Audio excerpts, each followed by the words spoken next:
सहनाववतु सहनौ भुनक्तु सवीर्यं कर्वावहै तेजस्विनावधीतमस्तु मा विद्विषावहै। ओम शांति शांति शांति। हरि ओम। तो अब ये अध्याय 17 का, गीता के अध्याय 17 का पहला श्लोक हम लोग देखने जा रहे हैं। और इस पहले श्लोक में ही अर्जुन प्रश्न पूछते हैं। वो कहते हैं भगवान से कि ये शास्त्र विधिम उत्सृज्य यजन्ते श्रद्धया अन्विता तेषां निष्ठा तु का कृष्ण सत्वम आहो रजः तमः। तो उनका प्रश्न ये है कि हे कृष्ण, जो मनुष्य शास्त्र विधि को त्याग कर श्रद्धा से युक्त हुए देवादि का पूजन करते हैं, उनकी स्थिति फिर कौन सी है? सात्विकी है अथवा राजसी या तामसी? तो अब आपको, आपके मन में ये प्रश्न आ सकता है कि ये अचानक अर्जुन ऐसा क्यों पूछ रहे हैं कि कौन सी विधि से पूजा जो है शास्त्र विधि को त्याग कर, या किस प्रकार पूजा करनी चाहिए देवादियों की। तो अगर हम अपना पिछले अध्याय का 16वें अध्याय का आखिरी जो श्लोक है वो याद करें, तो उसमें भगवान ने कहा था कि जो भी स्थिति हो, कर्तव्य हो अकर्तव्य हो, जैसी भी स्थिति हो, तुम उसे भली भांति जानो और शास्त्र विधि से नियत कर्म ही करो जैसे कि करने चाहिए। जो सही विधि है कोई कार्य करने की, उसका जो शास्त्रीय विधि से सम्मत विधि है उसी के अनुसार कार्य करने चाहिए। तो उस श्लोक के उत्तर में जब भगवान कृष्ण ने वो बताया, तब अर्जुन ने पूछा ये कि भाई शास्त्र विधि से करना चाहिए सारे काम, तो इसका मतलब जो लोग नहीं करते, अगर शास्त्र विधि को त्याग कर श्रद्धा से युक्त है, श्रद्धा है लेकिन शास्त्र की विधि नहीं है, तो उनकी स्थिति कौन सी मानी जाएगी, या उनको उनकी स्थिति को क्या समझना चाहिए। तो अब ये विषय है, देखिए हम पिछले अध्याय में जो बात चल रही थी वो थी देवासुर संपदा की, दैवी संपदा और आसुरी संपदा की। और उसमें भगवान ने बताते बताया था कि जो लोग दैवी संपदा से लेकर जन्म लेते हैं उनका क्या स्थिति होती है, और जो आसुरी संपदा लेकर जन्मते हैं, जीवन जीते हैं, उनकी क्या स्थिति रहती है।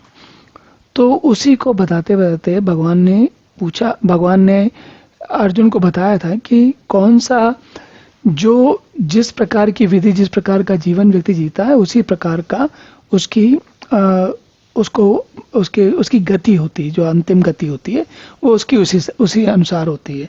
और जैसा कि भगवान ने बताया था कि जो लोग आसुरी संपदा वाले हैं, वे चूंकि शास्त्र विधि से काम नहीं करते, सही कार्य नहीं करते, तो वो जो है नरक, या कि यूं कहें कि बार बार जन्मों को लेते रहते हैं और कष्ट सहते रहते हैं। तो इसी तारतम्य में अर्जुन ने अब ये प्रश्न पूछा है, और अब देखते हैं कि भगवान क्या उत्तर देते हैं। हरि ओम। तो भगवान अर्जुन के प्रश्न के उत्तर में भगवान कहते हैं, त्रिविधा भवति श्रद्धा देहिनां सा स्वभावजा सात्विकी राजसी च एव तामसी च इति ताम शृणु। तो देखिए ये सब तीन के समूह चल रहे हैं। जैसे पहले भगवान ने जो पिछले सत्व रजस और तमस 3 प्रकार के लोग होते हैं, तो उनके जैसे ये सत्व रजस और तमस जो 3 गुण हैं, वो कैसे जीवन को जीवन के अलग अलग भागों को प्रभावित करते हैं, उसका बहुत अच्छा वर्णन यहाँ पर बार बार हुआ है। तो भगवान कहते हैं कि त्रिविधा भवति श्रद्धा। वह श्रद्धा, कौन सी श्रद्धा? जो कि संस्कारों से रहित लेकिन केवल स्वभाव से उत्पन्न है। मतलब संस्कार जो होते हैं, शास्त्रीय संस्कार, वो होते हैं जो कि एक दूसरे को सिखाए जाते हैं, व्यक्ति अपने जीवन में परिमार्जित करता है। जैसे व्यक्ति, मान लीजिए कि कोई व्यक्ति जन्म से दैवी या आसुरी संपदा के वर्गीकरण में अगर हम देखें तो जैसे कोई व्यक्ति है वो राजसी, तामसी या सात्विक की प्रवृत्ति लेकर पैदा हुआ है, तो ये तो इस प्रवृत्ति को लेकर तो वो पैदा हुआ है, लेकिन मनुष्य का जीवन ऐसा नहीं है कि केवल प्रारब्ध पर आधारित है। मतलब ऐसा होता है कि जब हम लोग प्रारब्ध की, भाग्य की, पिछले जन्मों के कर्मों की बात करते हैं तो ऐसा लगने लगता है कि जीवन के सारे कार्यक्रम सब कुछ निश्चित है। कभी कभी ऐसा भी भ्रम हो सकता है कि हमें लगे कि जो सात्विक की प्रवृत्ति का है तो अब वो इस जीवन में हमेशा और आगे भी हमेशा सात्विक की प्रवृत्ति का रहेगा, या फिर जो तामसी प्रवृत्ति का है वो हमेशा तामसी रहेगा, जो राजसी है वो हमेशा राजसी रहेगा। यदि ऐसा होता तो सृष्टि के आरंभ में जिसको जो गुण मिल गया हमेशा वही चलता रहता। परिवर्तन का तो कोई ऐसी कोई स्थिति नहीं थी कि जब परिवर्तन होता है सुधरता है व्यक्ति। तो भगवान इसीलिए यहाँ पर बार बार देखिए ध्यान से बता रहे हैं कि मनुष्यों की वह शास्त्रीय संस्कारों से रहित केवल स्वभाव से उत्पन्न श्रद्धा। अब ये जो केवल स्वभाव से उत्पन्न श्रद्धा है वो है जो हमको पिछले जन्मों के कर्मों के फलस्वरूप इस जन्म में दैवी या आसुरी संपदा के या उन दोनों के मिश्रण के रूप में मिली है। लेकिन यदि शास्त्रीय संस्कारों का उपयोग करे व्यक्ति, जैसे कि हमें होता है ना कि बचपन में जब बच्चा पैदा होता है तो उसको कुछ नहीं आता था, लेकिन जीवन में उसको जब अच्छी अच्छी चीज़ें सिखाई जाती हैं तो बहुत कुछ सीख जाता है। तो उसकी जो ऐसा भी हो सकता है कि कोई आसुरी संपदा, दैवी संपदा लेकर पैदा हुआ हो, लेकिन ऐसे घर में पैदा हो जहाँ पर कि सब लोग उसको ऐसा वातावरण मिले जीवन में जहाँ के लोग एक से एक अच्छे अच्छे संस्कार सिखाते रहें, तो क्या होगा फिर तो उसकी बात। तो भगवान यहाँ पर ये याद दिला रहे हैं कि ये जो जैसे आप पैदा हुए उनकी बात हो रही है, लेकिन परिवर्तन का, अपने आप को सुधारने का, अपना परिमार्जन करने का, अपनी स्थिति को अच्छा करने का सामर्थ्य और अधिकार दोनों मनुष्य को हैं। तो अब चलिए देखते हैं कि भगवान क्या बताते हैं, ये कैसी कौन से प्रकार की श्रद्धा है और किस प्रकार की श्रद्धा सात्विकी है, कैसी श्रद्धा राजसी है और कैसी श्रद्धा तामसी है। चलिए अब अगले श्लोक में देखते हैं। हरि ओम। तो भगवान जो है क्या बताते हैं, उन्होंने पिछले श्लोक में कहा था कि हम तीनों प्रकार की जो श्रद्धा है उसके बारे में बताएंगे। तो अब कहते हैं भगवान, सत्वानुरूपा सर्वस्य श्रद्धा भवति भारत, श्रद्धा मया अयम पुरुषः यः यच्छद्रः स एव सा। देखिए क्या कहते हैं भगवान, कहते हैं हे भारत, सभी मनुष्यों की श्रद्धा उनके अंतःकरण के अनुरूप है, होती है। सत्व अनुरूपा, उनके जैसा उनका अनुरूप है, जैसा उनके पिछले जन्मों के कर्मों के फल हैं, जो उनकी स्थिति है उसके अनुसार उनकी श्रद्धा होती है। कोई पुरुष श्रद्धामय है तो जो जैसी श्रद्धा वाला, यह श्रद्धा जैसी श्रद्धा वाला है वैसा ही वो बना हुआ होता है। तो जैसे जिसकी सात्विकी श्रद्धा है तो सात्विक बना होता है, राजसी श्रद्धा है तो राजसी बना होता है, और अगर तामसी श्रद्धा है पिछले जन्मों की तो वो राजसी तामसी बना होता है। तो इसी प्रकार से चलता है। अब इन लोगों का, जो लोग जैसी श्रद्धा होती है, तो भगवान जी भी कह रहे हैं कि जैसा पुरुष श्रद्धा में है, जैसी श्रद्धा वाला है वह वैसा है, या जीवन में उसका व्यवहार भी वैसा ही है। तो ये जीवन में व्यवहार से क्या तात्पर्य है?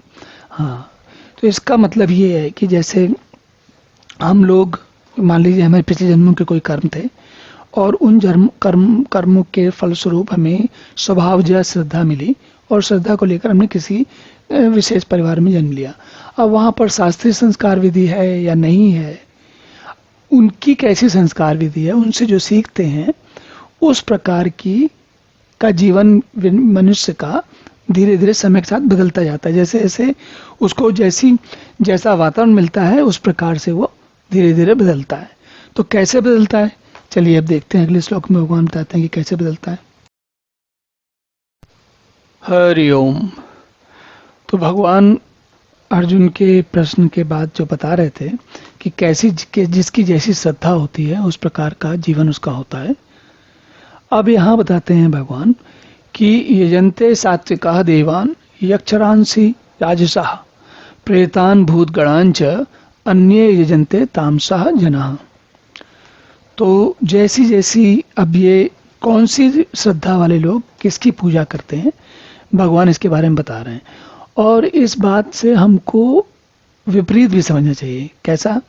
कि जैसी लोगों की पूजा करने का व्यक्ति का मन करता है या सहज उसका स्वभाव होता है या वो जाना चाहता है उस दिशा में, सहज स्वभाव में, पिछले जन्मों के स्वभाव जा, तो जैसे लोगों की पूजा करता है वो वैसा ही बनता है।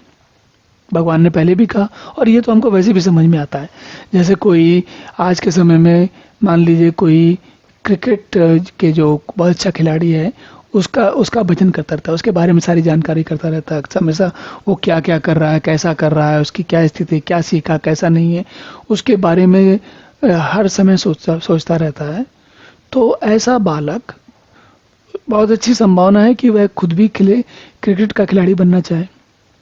इसी प्रकार मान लीजिए कोई निशानेबाजी का निशान जो धनुष राइफल या धनुष के द्वारा जो तीरंदाजी की जाती है, कोई उसमें किसी की बहुत रुचि है तो स्वाभाविक वो उस प्रकार का खिलाड़ी बनेगा। तो जिस प्रकार से ये रुचि जो होती है वो रुचि और श्रद्धा लगभग यहाँ पर एक जैसी चीज है। जैसी श्रद्धा वैसी रुचि, और जैसा व्यक्ति की प्रवृत्ति वैसी श्रद्धा। तो अब भगवान इसमें क्या कह रहे हैं? वो कह रहे हैं कि सात्विक पुरुष यजन्ते सात्विका देवान यक्षरांसी राजसा।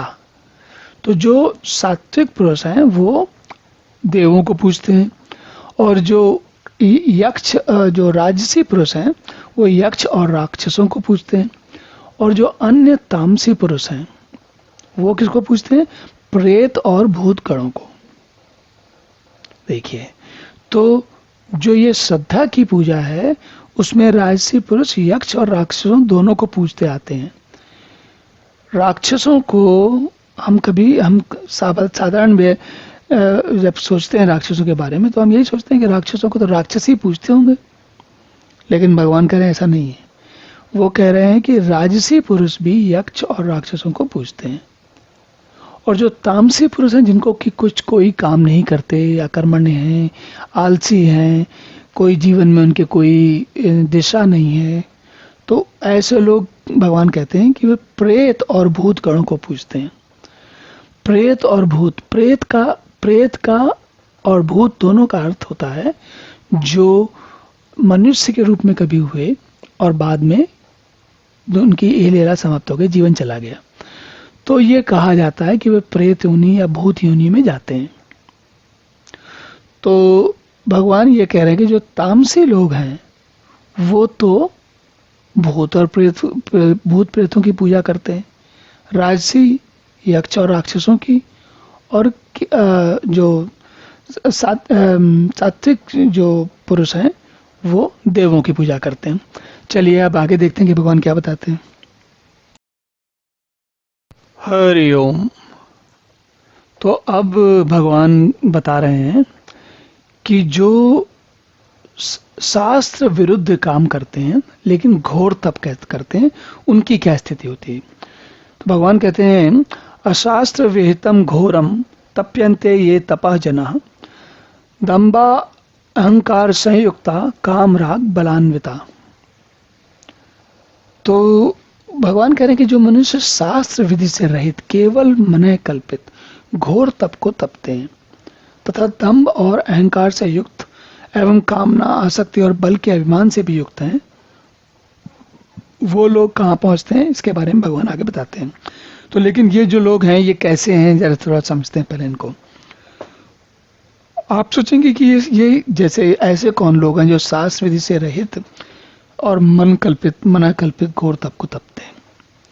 देखिए, अभी तक गीता में जो कुछ जितनी शिक्षा दी गई, जो बताया गया, वो क्या है? विभिन्न प्रकार से मनुष्य को क्या करना चाहिए और क्या नहीं करना चाहिए उसके बारे में भगवान ने बताया।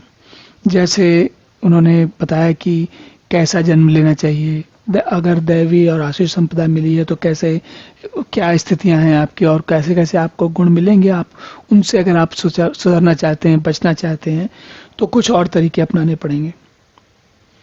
तो शास्त्र विधि का मतलब ये है कि जब सही दिशा मिले। अब आप सोचेंगे ऐसा कौन है कि जो तब भी कर रहा है और सही दिशा भी नहीं मिली उसको, ऐसी कौन सी परिस्थिति होती है? तो ऐसी परिस्थिति जो है हमारी पुराणों में या पुरानी जो पौराणिक कहानियां उनमें देखिए, तो रावण क्या है? रावण जो है वो शास्त्र विधि से रहित है, उनका ध्येय सही नहीं है, तब बहुत घोर है, और लेकिन उसके कारण उनको कुछ बहुत सारी क्षमताएं मिल गई जिसके कारण उन्होंने पूरे विश्व में त्राहिमाम मचाया, लेकिन त्राही कर दिया उन्होंने। लेकिन उनके साथ समस्या है रावण को, क्योंकि शास्त्र विधि से रहित थे, इसलिए वास्तविक स्थिति उन्होंने परमात्मा को जानने की स्थिति नहीं हुई। वो क्या करे, उनका बुद्धि जो है सिद्धियां बटोरने में लग गई। क्या सिद्धियां?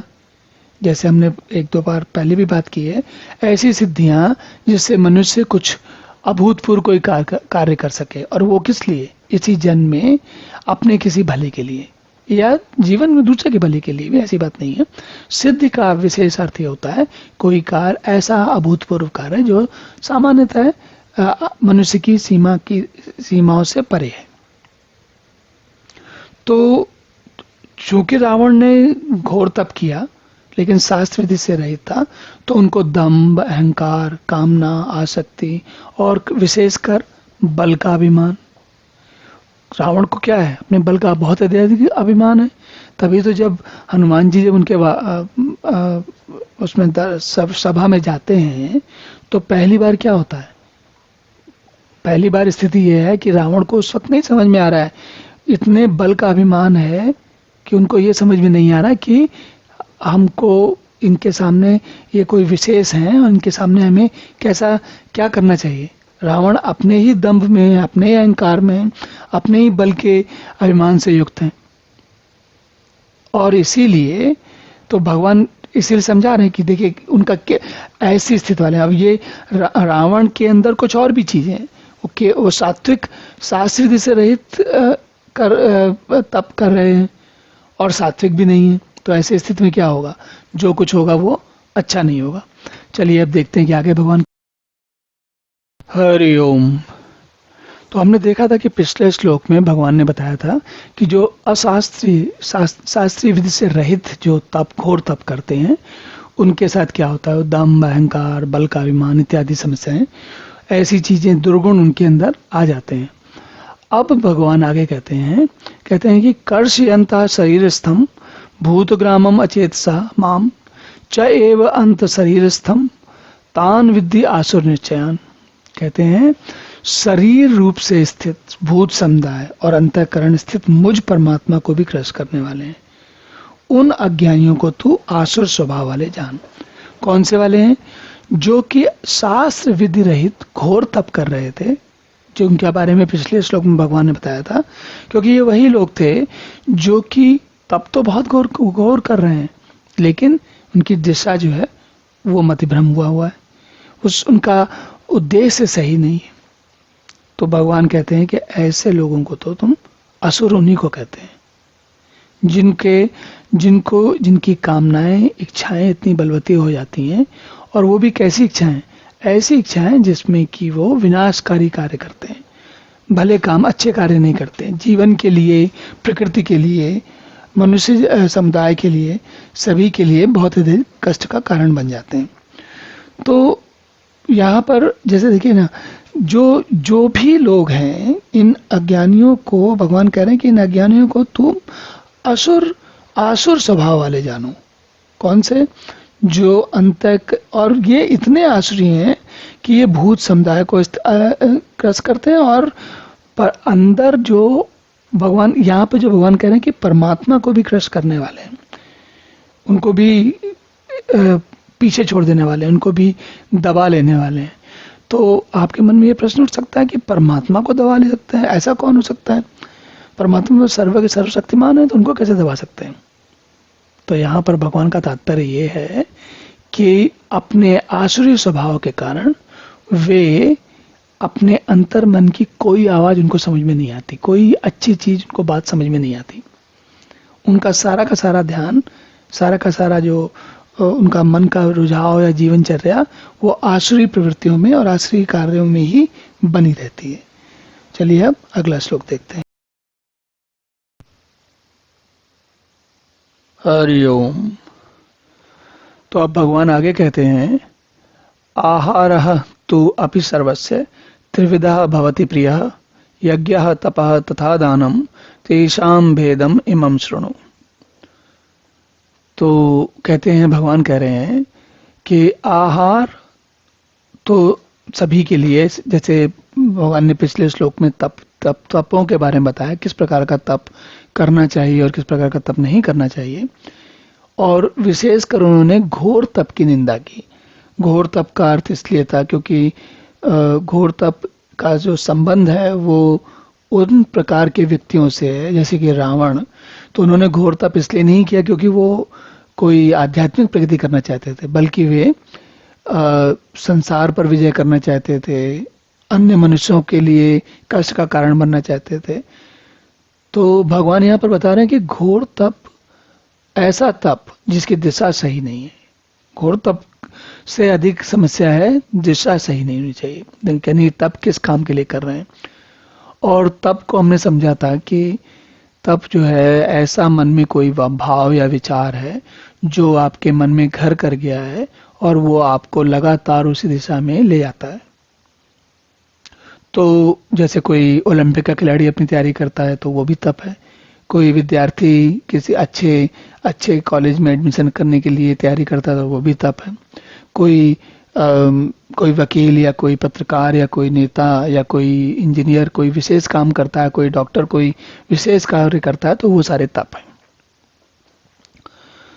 अब कह रहे हैं भगवान इस श्लोक में कि आहार अपि सर्वस्य, तो जो सर्वस्य मतलब सभी लोगों को, आहार भी अपने अपने प्रकार का, त्रिविध मतलब 3 प्रकार का आहार प्रिय होता है।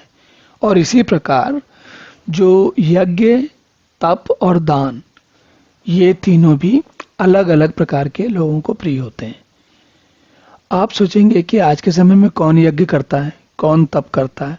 दान तो आज भी चलता है कि हम सब करते ही, हम जानते हैं किसी न किसी प्रकार से हम दान करते रहते हैं।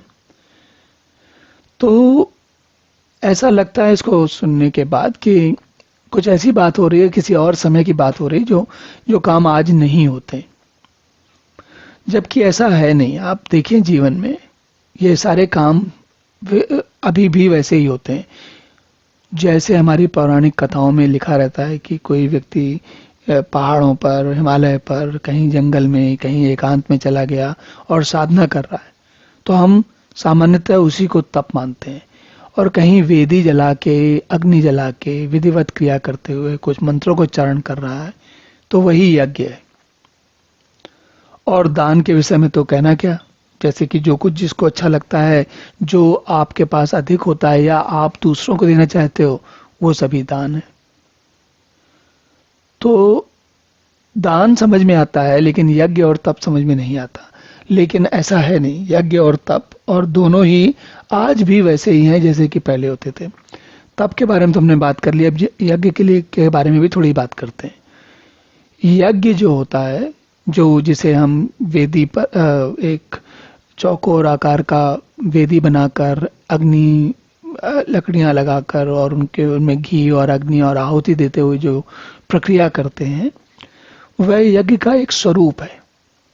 और आज से बहुत साल पहले जब व्यक्ति, उसके जीवन अलग प्रकार का था, तो उस समय यज्ञ इसी प्रकार के होते थे। लेकिन यज्ञ का विशेष कार्य है बुद्धि से और मन से किसी कार्य में लगना और उसके बारे में बार बार ध्यान करना। देखिए, यज्ञ में जब मंत्रों का उच्चार किया जाता है तो हर मंत्र का उच्चार किसी विशेष साधना के लिए होता है।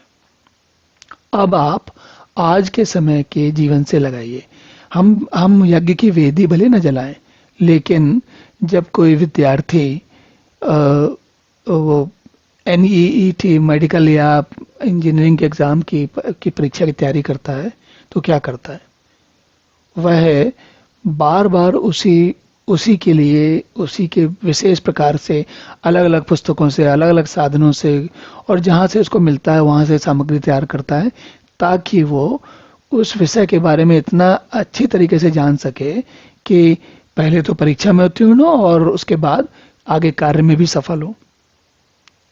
तो यज्ञ जो है बुद्धि का विषय है, और बुद्धि का विषय हम कितने अधिक प्रयोग करते हैं हम सभी जानते हैं। तो और दान के बारे में हम बात कर ही चुके हैं। जब कभी व्यक्ति को ऐसा लगता है कि वह उसके पास अब काफ़ी हो गया, बहुत हो गया, आवश्यकता से अधिक हो गया, तब वो दूसरों को देने के बारे में सोचता है।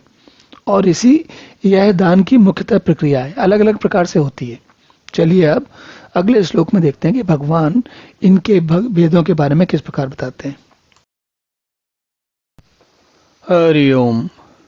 तो सबसे पहले भगवान आहार के बारे में बात कर रहे हैं। कहते हैं कि आहार किस प्रकार का आहार किस प्रकार के लोगों को प्रिय होता है। और हम जानते हैं कि जैसा हम ये भी जानते हैं, हम सभी जानते हैं कि कभी कभी ये कहा जाता है कि जैसा हम खाते हैं हम वैसा बन जाते हैं। यहाँ हमारे ये आज के आधुनिक समय में लोगों का कहना है, लेकिन भगवान कुछ इस बात को अलग प्रकार से बता रहे हैं। वो कह रहे हैं जैसे हम होते हैं वैसा हम खाते हैं। जिस प्रकार का वास्तविक स्वभाव हमारे मन में अंदर हमारा होता है, हमारा भोजन भी वैसा ही भोजन भी हमें रुचिकर होता है। अब कैसा है देखिए, कहते हैं क्या है। कहते हैं आयु सत्व बलारोग्य सुख प्रीति विवर्धना रस्या स्निग्धा स्थिरा हृदय आहारा सात्विक प्रिया। तो सबसे पहले सात्विक आहार के बारे में बताते हैं। तो सात्विक आहार क्या करता है पहले ये बताते हैं। कहते हैं आयु सत्व बलारोग्य सुख प्रीति विवर्धना। आयु, बुद्धि, बल, आरोग्य, सुख और प्रीति को बढ़ाता है जो रस्या स्निग्धा स्थिरा, मतलब रस्या मतलब रसयुक्त है, स्निग्धा मतलब चिकना है, और स्थिरा मतलब स्थिर रहने वाला है, ऐसा तथा स्वभाव से हृदय को, जो मन को, जो हमें स्वभाव से रुचिकर होता है, और ऐसा प्रकार का आहार सात्विक लोगों को प्रिय होता है। और जो ये स्वाभाविक बात है। जैसे एक उदाहरण समझिए, किसी व्यक्ति को फलाहार करने में, फलों का भोजन, फल खाने में आनंद आता है। फलाहार हम जब कहते हैं तो ऐसा लगता है कि व्रत की बात हो रही है या व्रत या उपवास की बात हो रही है। वहाँ भी सही है, लेकिन एक स्वाभाविक आप उस बात को लीजिए, अपने रोज के जीवन में लीजिए। आप देखेंगे कुछ लोग होते हैं जिनकी स्वाभाविक इच्छा होती है कि फल खाया जाए।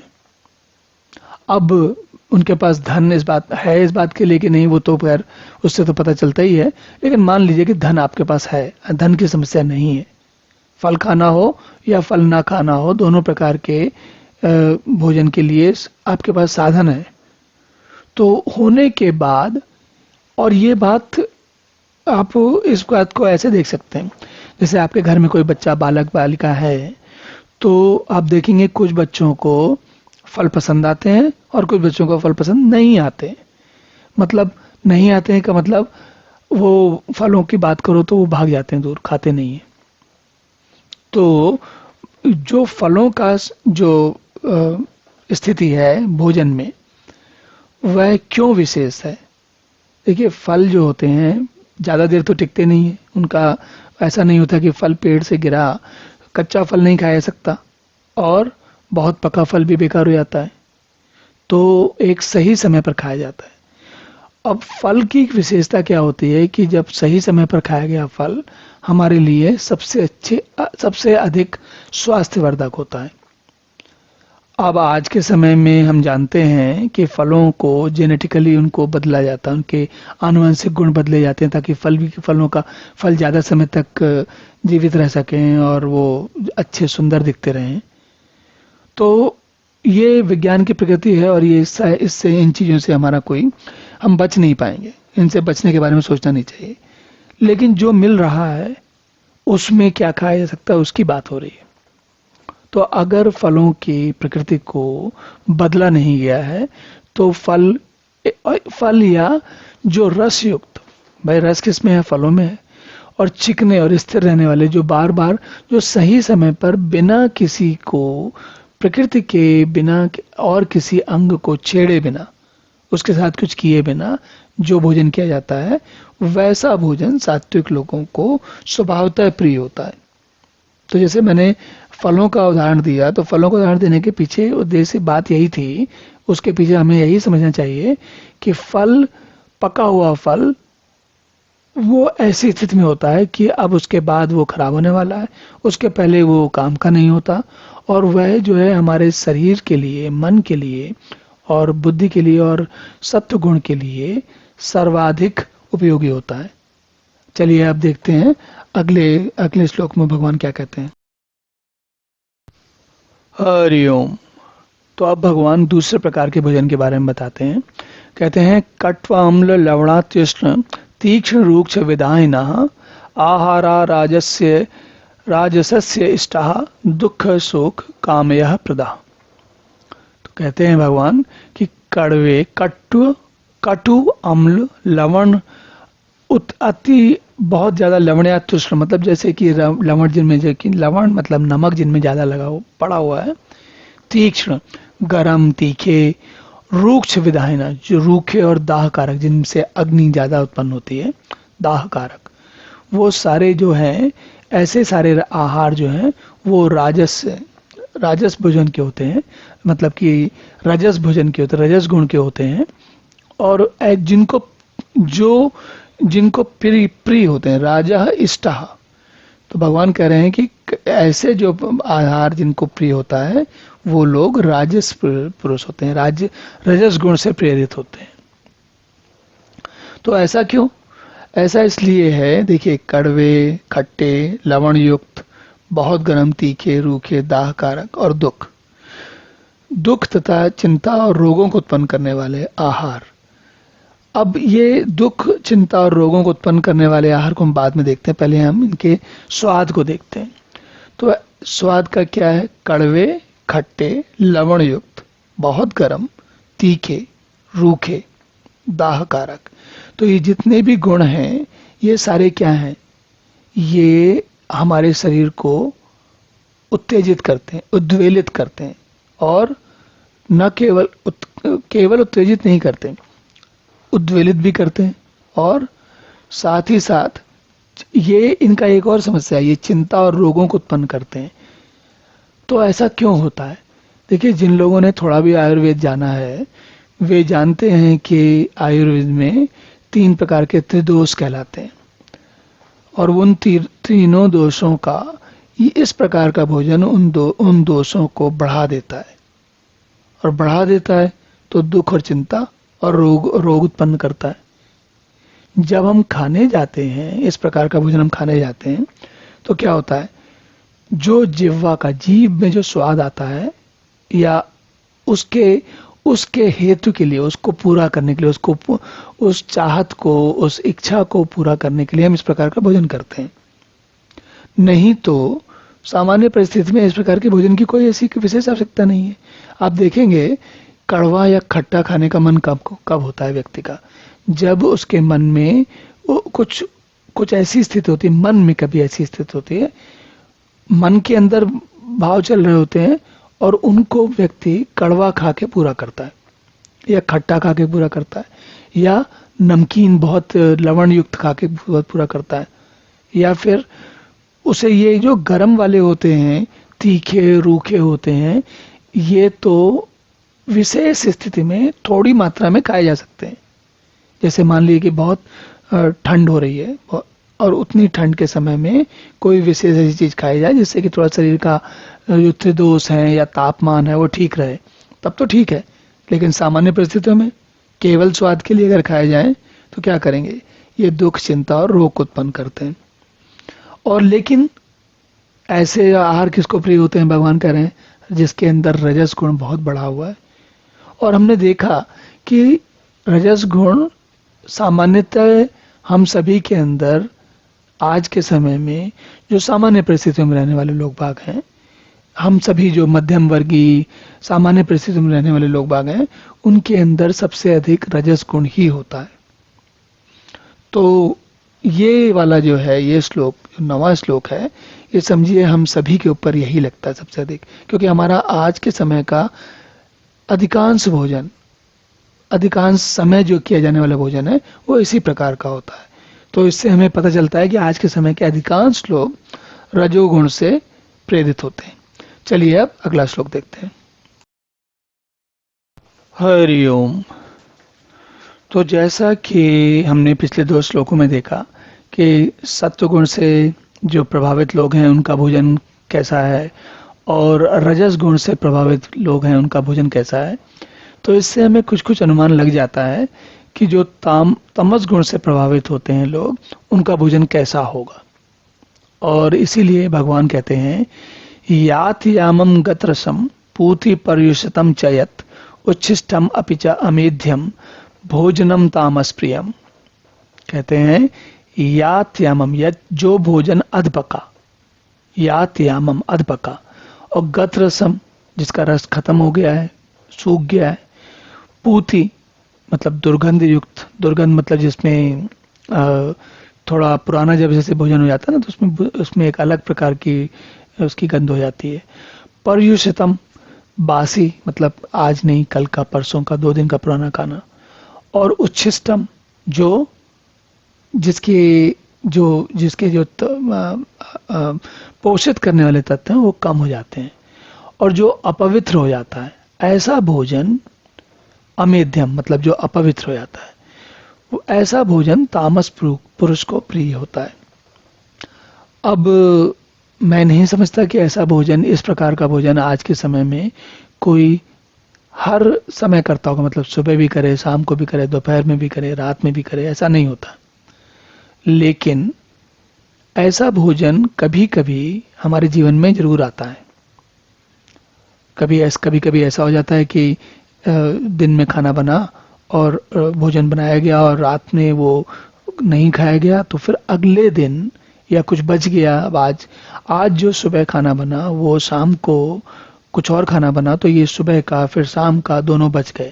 तो क्या होता है, फिर बचा हुआ खाना जिसे हम बासी कहते हैं, वो अगले दिन खाया जाता है। तो हम ये मानते हैं कि ये भगवान के समय में रेफ्रिजरेटर, फ्रिज नहीं होते थे, तो स्वाभाविक है कि उस समय भोजन की स्थिति बिगड़ जाती होगी। और आज के समय का व्यक्ति कहेगा कि भाई हम तो फ्रिज में रखते हैं, फ्रिज में ऐसी समस्या नहीं होती, भोजन उतना खराब नहीं होता, उतना बिगड़ता नहीं है। बात सही है, भोजन की स्थिति उतनी बिगड़ती नहीं है।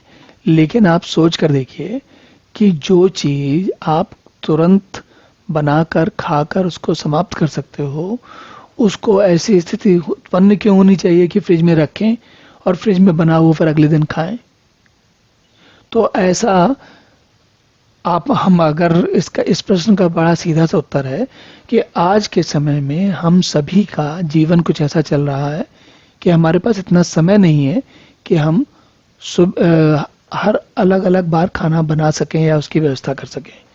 उतना समय किसी के पास नहीं, ना स्त्रियों के पास है ना पुरुषों के पास है। तो क्या करते हैं हम लोग, हम अगर जो कार्यालय इत्यादि जाते हैं, वो सभी बाहर का कहीं दूसरे रेस्टोरेंट जो दूसरे लोग बना रहे हैं उनका बना हुआ खाना खाते हैं, और उसमें हमें कोई समस्या नहीं दिखती। हमें जीवन का वो आज सरल व्यवहार दिखता है, भाई दिखता है कि और क्या करेंगे, और कोई तरीका तो है नहीं और कोई विधि नहीं है। तो ऐसी स्थिति में, लेकिन आप सोच कर देखिए, जो व्यापार चला रहा है भोजन बनाने का, वो आपके लिए रोज हर 2 घंटे 4 घंटे में तो खाना बनाएगा नहीं। वो क्या करता है, वो बहुत सारी सामग्री पहले से बनाकर तैयार करके रख लेता है, और वो सामग्री कभी कभी 1 दिन 2 दिन 4 दिन 6 दिन जैसी स्थिति होती है उस हिसाब से रखी रहती है। फिर उसे गर्म करता है, वो उसमें कुछ नई सामग्री मिलाता है। अगर आपने कभी भोजन का व्यापार चलाया है या उसको निकट से देखा है, तो आपको समझ में आएगा कि भोजन जो आपके सामने बाहर के जो दुकानों में, रेस्तरां में, भोजनालयों में दिया जाता है, उसका कोई और तरीका है नहीं बनाने का। तो इसलिए इस प्रकार का भोजन तामस कहलाता है। चलिए अब अगला श्लोक देखते हैं। हरि ओम। तो भगवान अब आगे कहते हैं, अफलाकांक्षी भी यज्ञ विधि दृष्टा या इज्यते यष्टव्यम एव इति मनः समाधाय सा सात्विकः। तो अब पिछले कुछ श्लोकों में भगवान ने भोजन के बारे में बताया। अब इस श्लोक से भगवान यज्ञों के बारे में बताते हैं। ध्यान दीजिए, इस अध्याय के आरंभ में भगवान ने, अर्जुन ने पूछा था इसलिए भगवान उनको विभिन्न प्रकार के यज्ञ, आहार, तप, दान, इनके बारे में बता रहे हैं। और इन सभी चीज़ों के बारे में ये बता रहे हैं कि किस प्रकार के लोग किस प्रकार के कार्यों को करते हैं। जैसे भोजन के बारे में बताया था कि तामसी लोग किस प्रकार का भोजन करते हैं, या फिर तामसी भोजन किस प्रकार का आपका व्यक्तित्व बनाता है। तो अब यहाँ पर भगवान यज्ञ की बात करते हैं और क्या कहते हैं? कहते हैं कि अफलाकांक्षी भी यज्ञ, जो फलों की आकांक्षा से जो यज्ञ नहीं किया जाता, अफलाकांक्षी भी। विधि दृष्टा, नियम से किया जाता है, जो सही जो भी नियम या जो भी विधि बताई गई है, विधि विधान, उसके अनुसार जो इज्जत है, जो इसकी जिसमें किया जाता है, उसको ऐसे यज्ञ को करते हैं जिसमें कि विधि विधान हो और फलों की आकांक्षा नहीं हो, उनसे फलों की आशा नहीं हो। तो भगवान और साथ में ये भी कहते हैं कि यज्ञ करना ही कर्तव्य है, ऐसा जो लोग जानते हैं। तो अब पूरी बात जो है ये समझ में आती है कि भगवान ये बता रहे हैं हमको कि ऐसा यज्ञ जो फलों की आकांक्षा से नहीं किया जाता, नियमानुसार किया जाता है, जिसके नियम, ऐसा नहीं है कि कोई कार्य नियम से करना चाहिए और नियम की बजाय उसको किसी भी तरीके से कर रहे हैं। और साथ ही साथ जो इसमें सबसे बड़ी बात है वो ये है कि भगवान कह रहे हैं कि अफलाकांक्षी, फलों की आकांक्षा नहीं होनी चाहिए। और भगवान ये कहते हैं कि यष्टम एवेति मनः समाधाय स सात्विका। जो ये बात होती है कि यज्ञ करना ही कर्तव्य है, इसका अर्थ होता है, देखिए हमने यज्ञ शब्द के बारे में चर्चा की थी, और यज्ञ जो है वो बुद्धि से प्रेरित होता है। जब हम किसी कार्य को, साधन को करने के लिए पूरे हर प्रकार का, हर तरफ से अपना मन हटाकर एक ही जगह केंद्रित करते हैं, तब वहाँ से यज्ञ का आरंभ होता है। जैसे एक उदाहरण समझिए कि किसी प्रदेश में नदी का जो जल है वो या तो बाढ़ में एकदम बहा देता हो या सूखा हो जाए तो पानी ना आता हो। तो ऐसी स्थिति में वहाँ पर अगर कोई बहुत बड़ा बांध बनाया जाएगा तो वो एक यज्ञ होगा। और उस यज्ञ का फल क्या होगा? उस यज्ञ का फल न चाहने वाले, तो जो लोग उस बांध को बनाएंगे वे उसका बांध का फल स्वयं नहीं चखेंगे, बल्कि वो उस आसपास के क्षेत्र के लोगों के लिए करेंगे। और इसके अतिरिक्त एक और भी बात है कि वो जो है बांध तो नियम से बनाया जाएगा, ऐसा तो है नहीं कि कहीं बना देंगे। और जो बांध बनाने वाले हैं वो क्या करेंगे? वो जानते हैं कि जब समाज में जो इंजीनियर हैं या ऐसे जो निर्माण करता है, वे लोक विकास के लिए पूरा कार्य कर रहे हैं, अपने स्वयं के लिए नहीं कर रहे हैं। तो ऐसे भाव से जो कार्य करते हैं वे सात्विक हैं। अब आप ये सोचेंगे कि हमारे समय में, आज के समय में जो लोग इस प्रकार के कार्य करते हैं वो तो बड़े भ्रष्टाचार वाले होते हैं सामान्य तौर पर। हाँ, ये बात सही है, लेकिन भगवान ये कह रहे हैं कि जब ऐसा कार्य इस भावना से किया जाए कि यज्ञ करना ही कर्तव्य है, तो जो कार्य किया जाएगा वो सात्विक कहलाएगा। चलिए अब अगला श्लोक देखते हैं। हरि ओम। तो हमने देखा कि पिछला जो श्लोक था उसमें भगवान ने सात्विक यज्ञ के बारे में बताया। अब भगवान राजसी यज्ञ के बारे में बताते हैं। और जैसा अभी तक आपने इतने समय में सुना है, तो सात्विक कार्य करने का जो सात्विक मन, सात्विक बुद्धि, सात्विक विधि, उन सब से राजसी थोड़ी जिस प्रकार की होती है उसका हमें सामान्य आशय अब समझ में आता है। तो उसी आशय को ध्यान में रखते हुए हम अगर समझना चाहें तो ये बड़ी आसानी से बात समझ में आती है। भगवान कहते हैं अभिसंधाय तो फलम दम्बार्थम अपि च एव यत् इज्जते भरत श्रेष्ठ तम यज्ञम विधिराजसम। अभिसंधाय, दृष्टि कोई कार्य को किसी साधना के लिए, किसी विशेष हेतु के लिए, और वो भी कैसा है। अब देखिए, जब हमने पिछले श्लोक में बांध बनाने की बात की थी तो उसमें दो प्रकार के हेतु हो सकते थे। तो ये जब इस कौन कौन से हेतु, सात्विक और राजसिक दोनों एक साथ हो सकते थे। कैसे? तो भगवान कहते हैं कि अभिसंधाय तो फलम दम्बार्थम अपि चैवयत्। तो कहते हैं कि एक तो दंभ के लिए, दंभाचरण के लिए, फल को दृष्टि में रखकर जो यज्ञ किया जाता है उसे तुम राजसी मानो। तो हमारे जो वो बांध बनाने का उदाहरण था उसमें दोनों कार्य लगते हैं। दोनों कैसे? सात्विक भी लगते हैं और राजसिक भी लगते हैं। अब देखिए, समझते हैं। उसी बांध को बनाने के लिए जो अधिकारी जो बना रहे हैं वे सात्विक बुद्धि रखते हुए भी बना सकते हैं, यह सोचते हुए कि यज्ञ करना ही कर्तव्य है, यज्ञ करते हुए और उसको बांध को बनाते हैं। और दूसरे क्या हो सकते हैं? जो सबको ये दिखाना चाहें दंभ करने के लिए, देखो हमने ये वाला बांध बनाया, देखो इतना बड़ा बांध हमने बनाया, देखो इतने मीट्रिक टन जो है पानी उससे रुकता है, देखो वो इतने सारे गांवों का उसके ऊपर प्रभाव पड़ा, या इतने प्रदेश में प्रभाव पड़ा, या इतने सालों तक हमको लोग अब याद रखेंगे। तो ये सब क्या है? ये दंभ की आचरण है। और फल की दृष्टि भी बात समझ में आती है।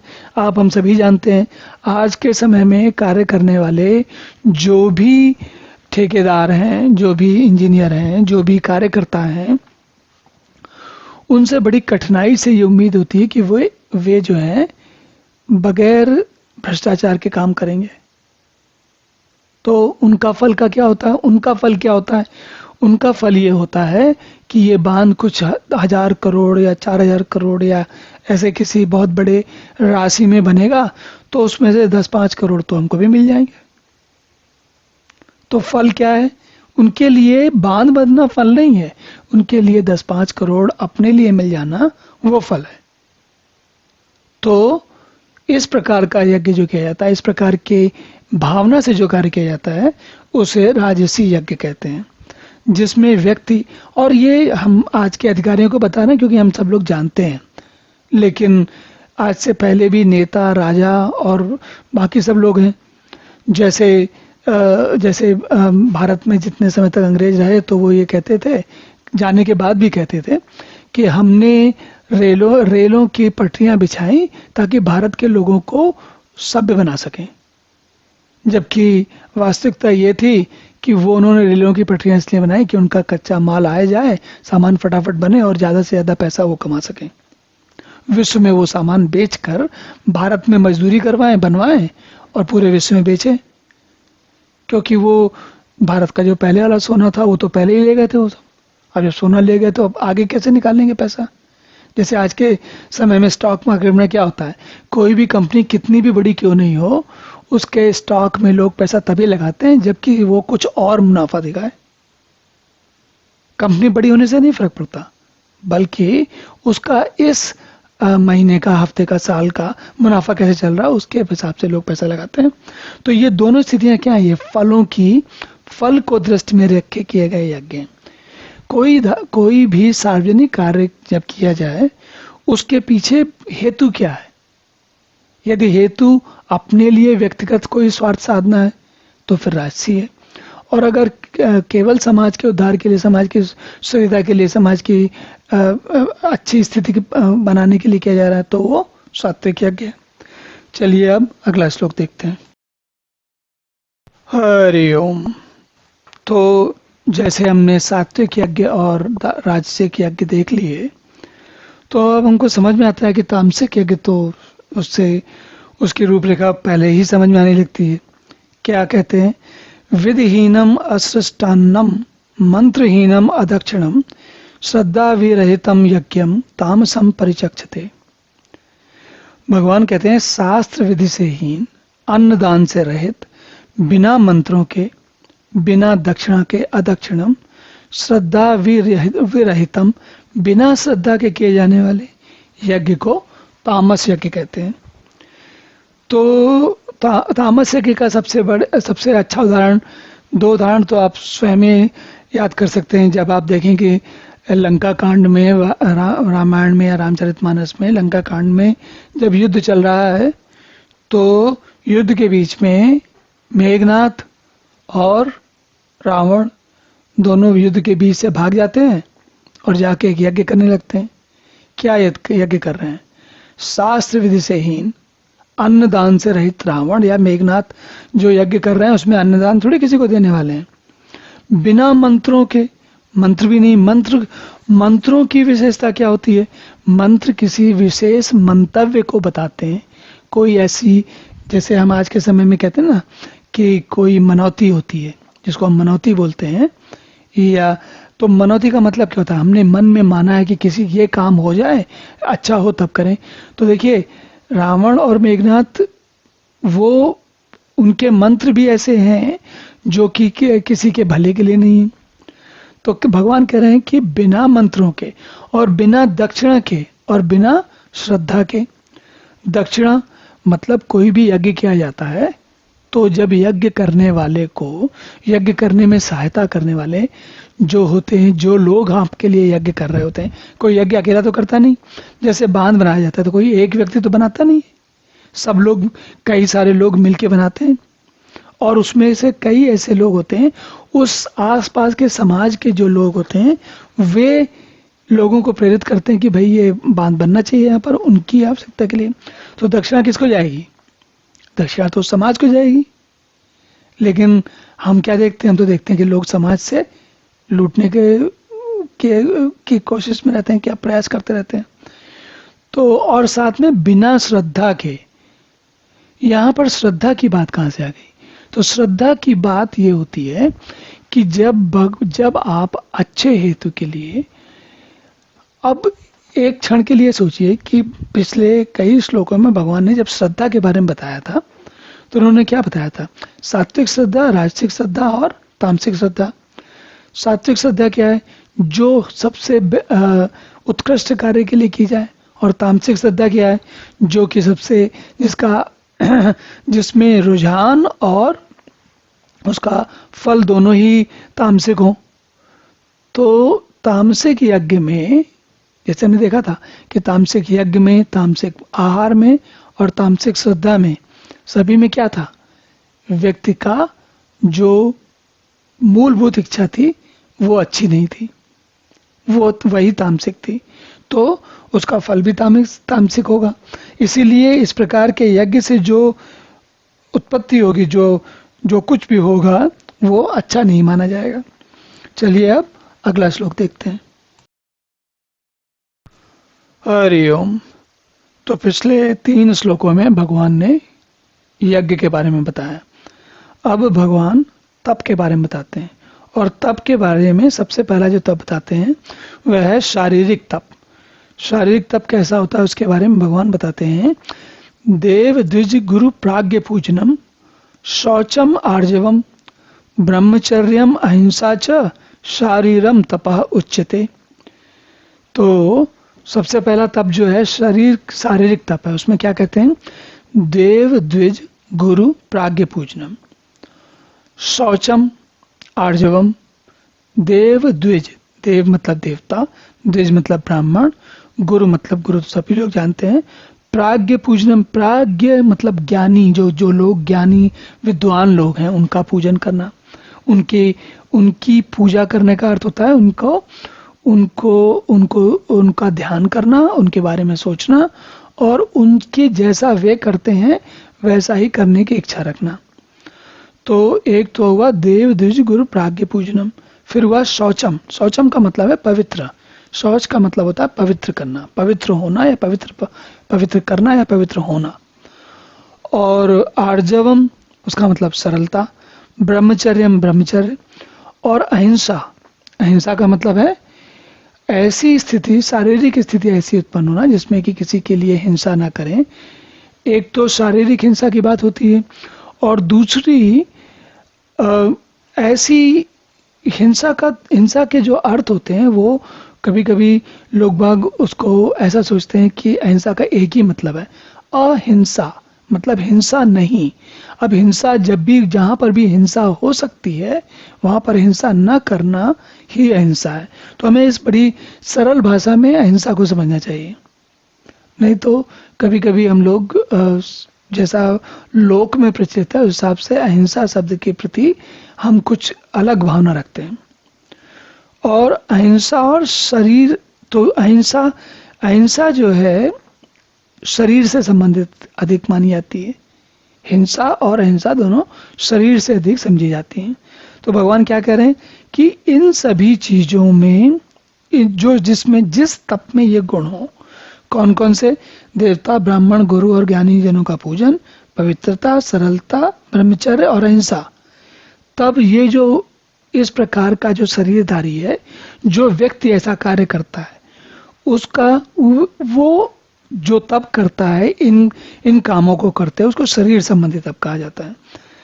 आप सोचेंगे इसको शरीर संबंधी तप क्यों कहा जा रहा है? देखिए देवता यानी कि जो कुछ भी देवता से अग्नि, जल, वायु, ये सब शरीर से संबंध रखने वाली चीजें हैं।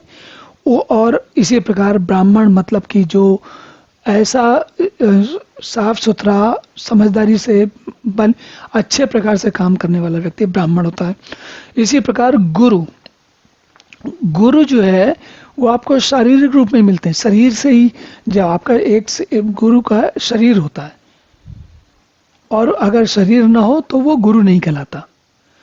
तो जहां जहां पर शरीर लगता है उन सबके, जहां पर हम शरीर को माध्यम बनाकर जो तप करते हैं, या शरीर को जिन कार्यों को करने में शरीर को ताप का अनुभव होता है, हम ताप का मतलब ही गर्मी से नहीं है, ताप का मतलब शरीर को जिसमें लगना पड़ता है, उन सबको शारीरिक तप कहा जाता है।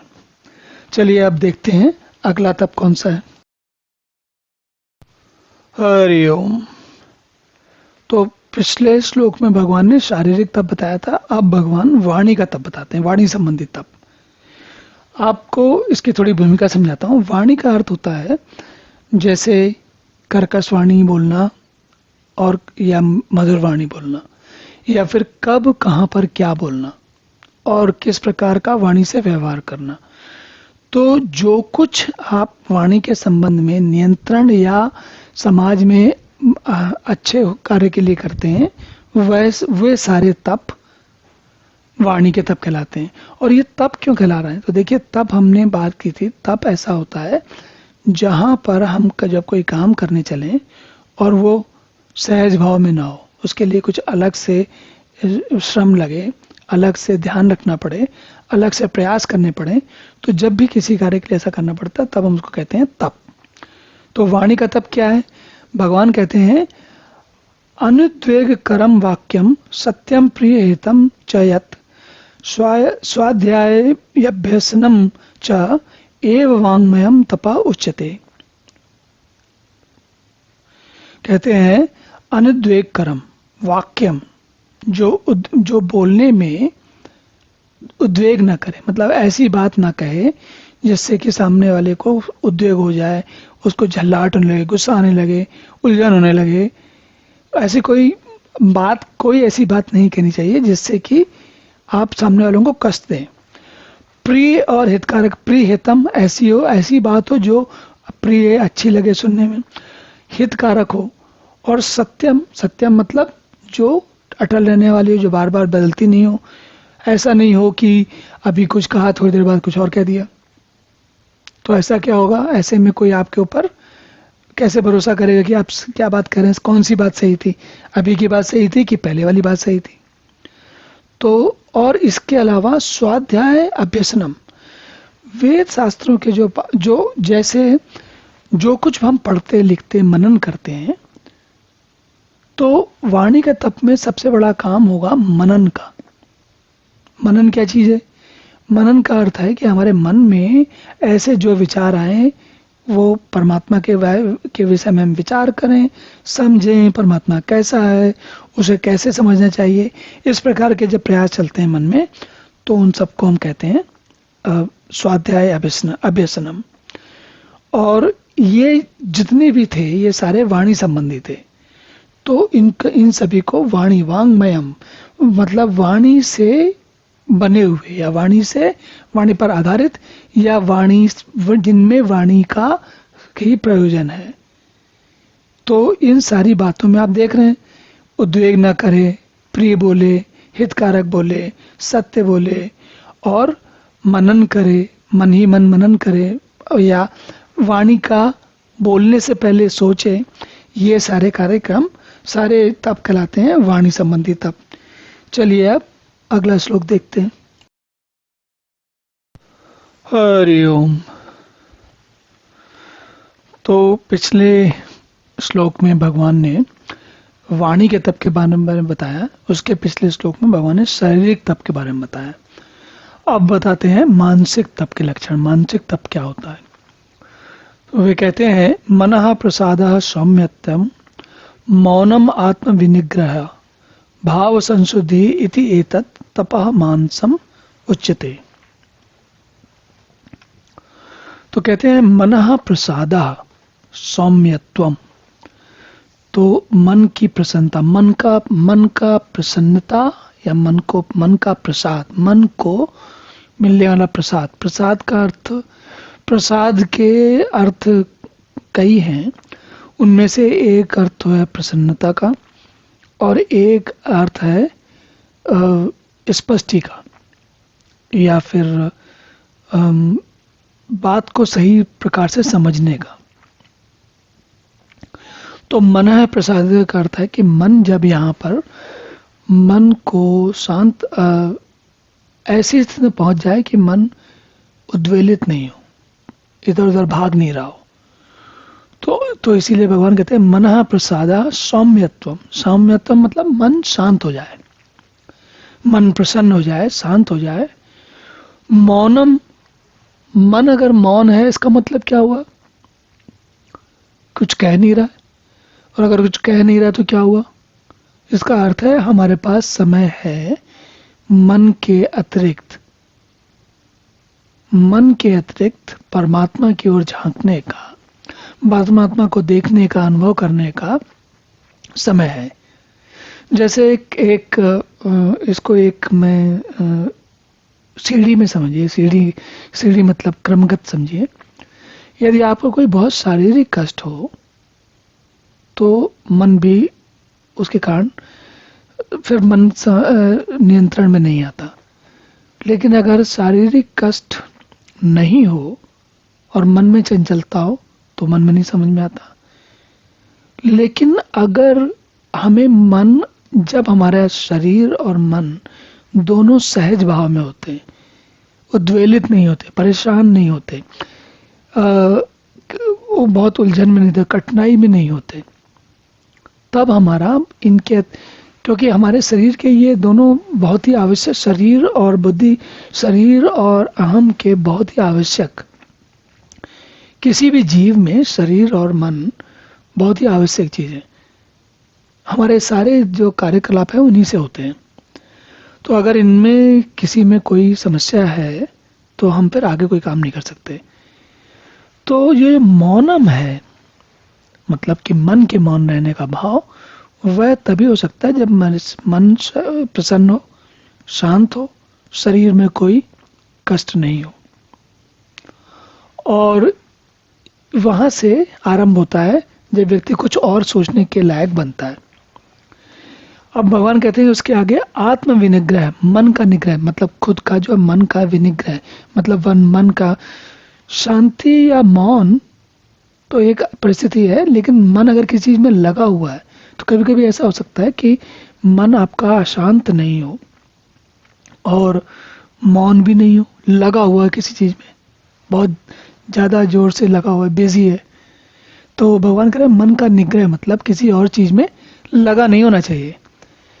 और इसके अतिरिक्त भगवान कह रहे हैं कि भाव संशुद्धि, अंतःकरण के भावों की भली भांति पवित्रता। तो वो कहते हैं कि अंतःकरण के जो भाव हैं उनमें मन में कोई ऐसे दुष्विचार भाव ऐसे नहीं आने चाहिए जिनसे कि समस्या हो। तो इन सब को साधना, इन सब को संभालना, वो है मन संबंधी तप। तो मन संबंधी तप क्या क्या करता है? प्रसन्नता, शांत भाव, भगवत चिंतन करने का स्वभाव, मन का निग्रह, अंतःकरण के भावों की भलीभांति पवित्रता, यह सब जो करते हैं हम, इसे कहते हैं मन संबंधी तप। चलिए अब अगले श्लोक में देखते हैं भगवान क्या दिखाते हैं। हरि ओम। तो भगवान अब आगे कहते हैं, श्रद्धया परया तप्तम तपः तत्त्रिविधम न रहे, अफलाकांक्षे भी युक्त है सात्विकम परिचक्षते। तो इसमें थोड़ा समझते हैं इसको। श्रद्धया परया, श्रद्धा से, परम श्रद्धा से, और अफलाकांक्षी भी, फलों की आकांक्षा को छोड़कर, जो लोगों के द्वारा जो ऐसे जो तप जो होते हैं, जो इस प्रकार के जो तप किए जाते हैं, कौन से? 3 प्रकार के जो तप किए जाते हैं, उन सबको, जो पहले वाले तीनों तप किए गए, कौन कौन से? शारीरिक, वाणी और मानसिक। इन सबको इन तीनों तपों को करने को सात्विक तप कहते हैं। मतलब ये हुआ कि जब हम मन को साधते हैं, हम वाणी को साधते हैं और हम अपने शरीर को साधते हैं, तो ये जब साधते हैं तो ये साधना, इस प्रकार की साधना कैसी? एक विशेष प्रकार की, जो हमारे मन को शांत करती है, शरीर को सामान्य करती है, वाणी को अच्छा बनाती है। तो ये जो सारी स्थितियां होती हैं, वे क्या करती हैं? हमारे अंदर सत्व गुण को बढ़ाती हैं। इसीलिए भगवान कह रहे हैं श्रद्धया परया तप्तम।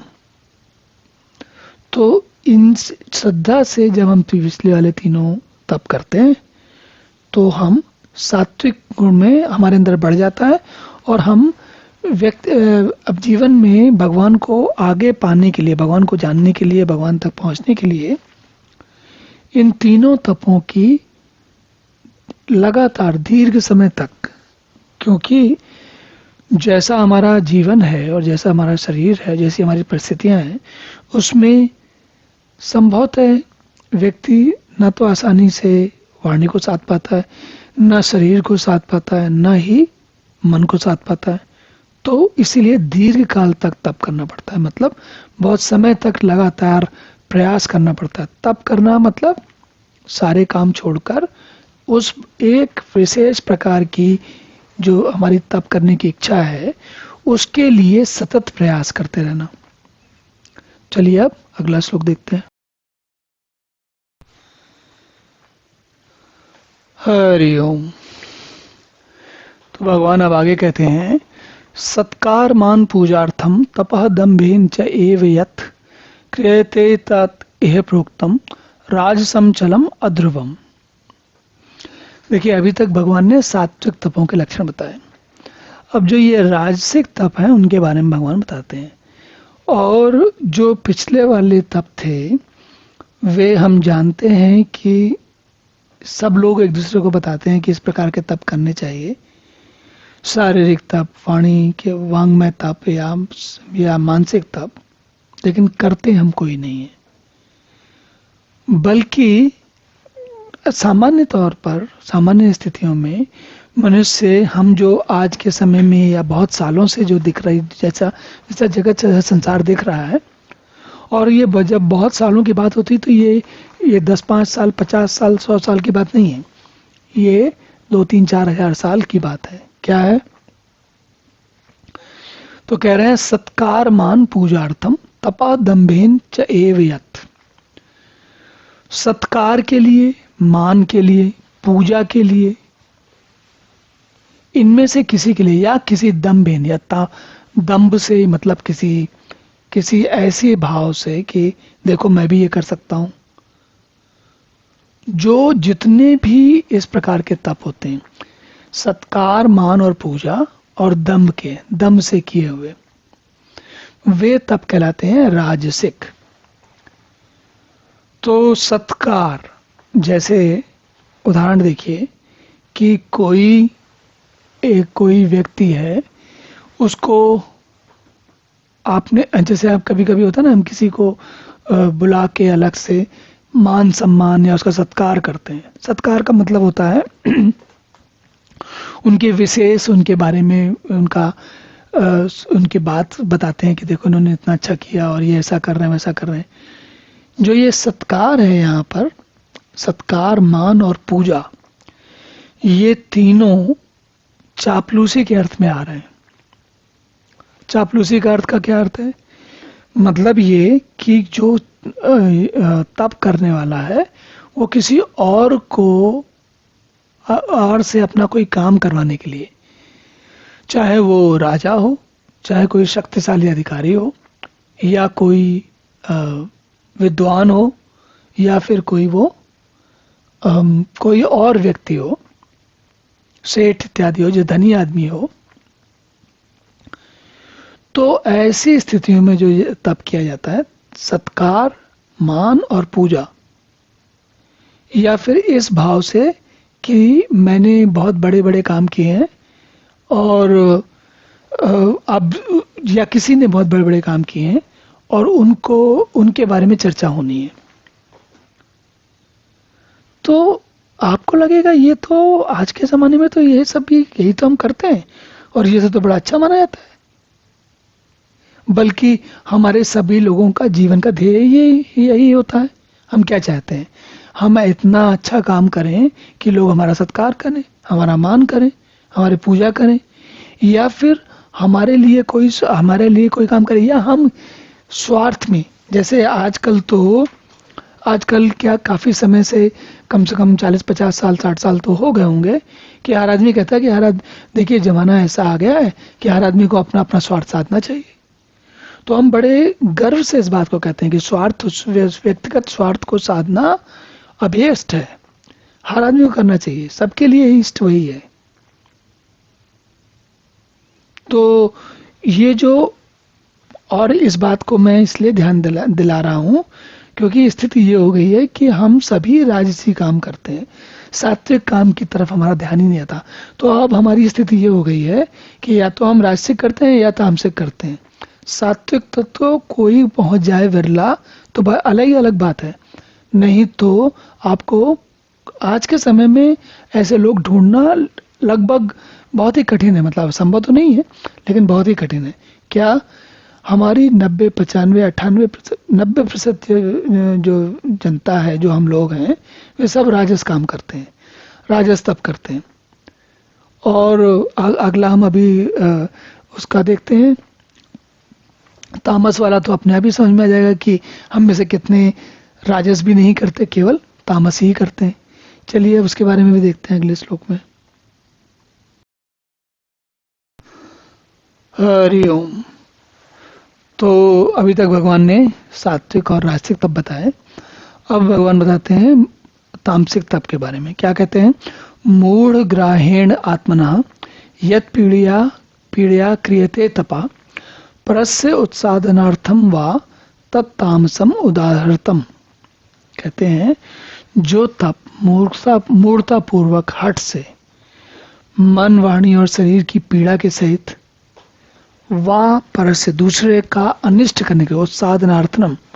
उत्साद का मतलब होता है, जैसे प्रसाद होता है भला, क्लैरिटी, अच्छी चीज, प्रसन्नता, और उत्साद होता है अनिष्ट। तो उत्साधनार्थम मतलब दूसरे का अनिष्ट करने के लिए जो तप किया जाता है वह तप तामस उदाहृतम कहा गया है। ऐसे तप का उदाहरण तामसी तप में माना जाता है। अब आप सोचेंगे ये कौन सा तप है जिसको कि दूसरे का अनिष्ट करने के लिए किया जाता है।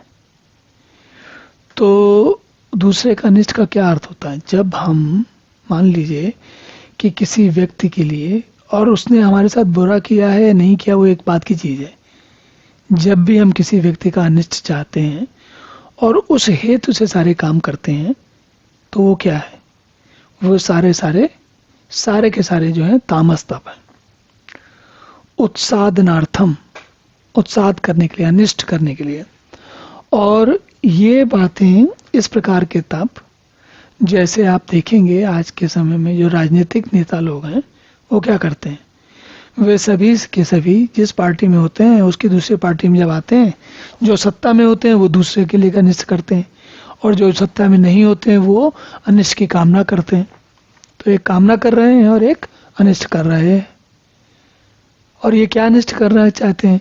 ये चाहते हैं कि जो मैं करना चाहूँ वो हो जाए, और जो सामने वाली जो विपक्षी पार्टी है वो उसकी हालत बुरी हो जाए, उसका काम बिगड़ जाए। तो भगवान ये कह रहे हैं कि इस प्रकार का तप जो होता है वो तामसी तप है। जब आपके मन में ऐसे विचार आ रहे हैं जो कि दूसरे का अनिष्ट करेंगे,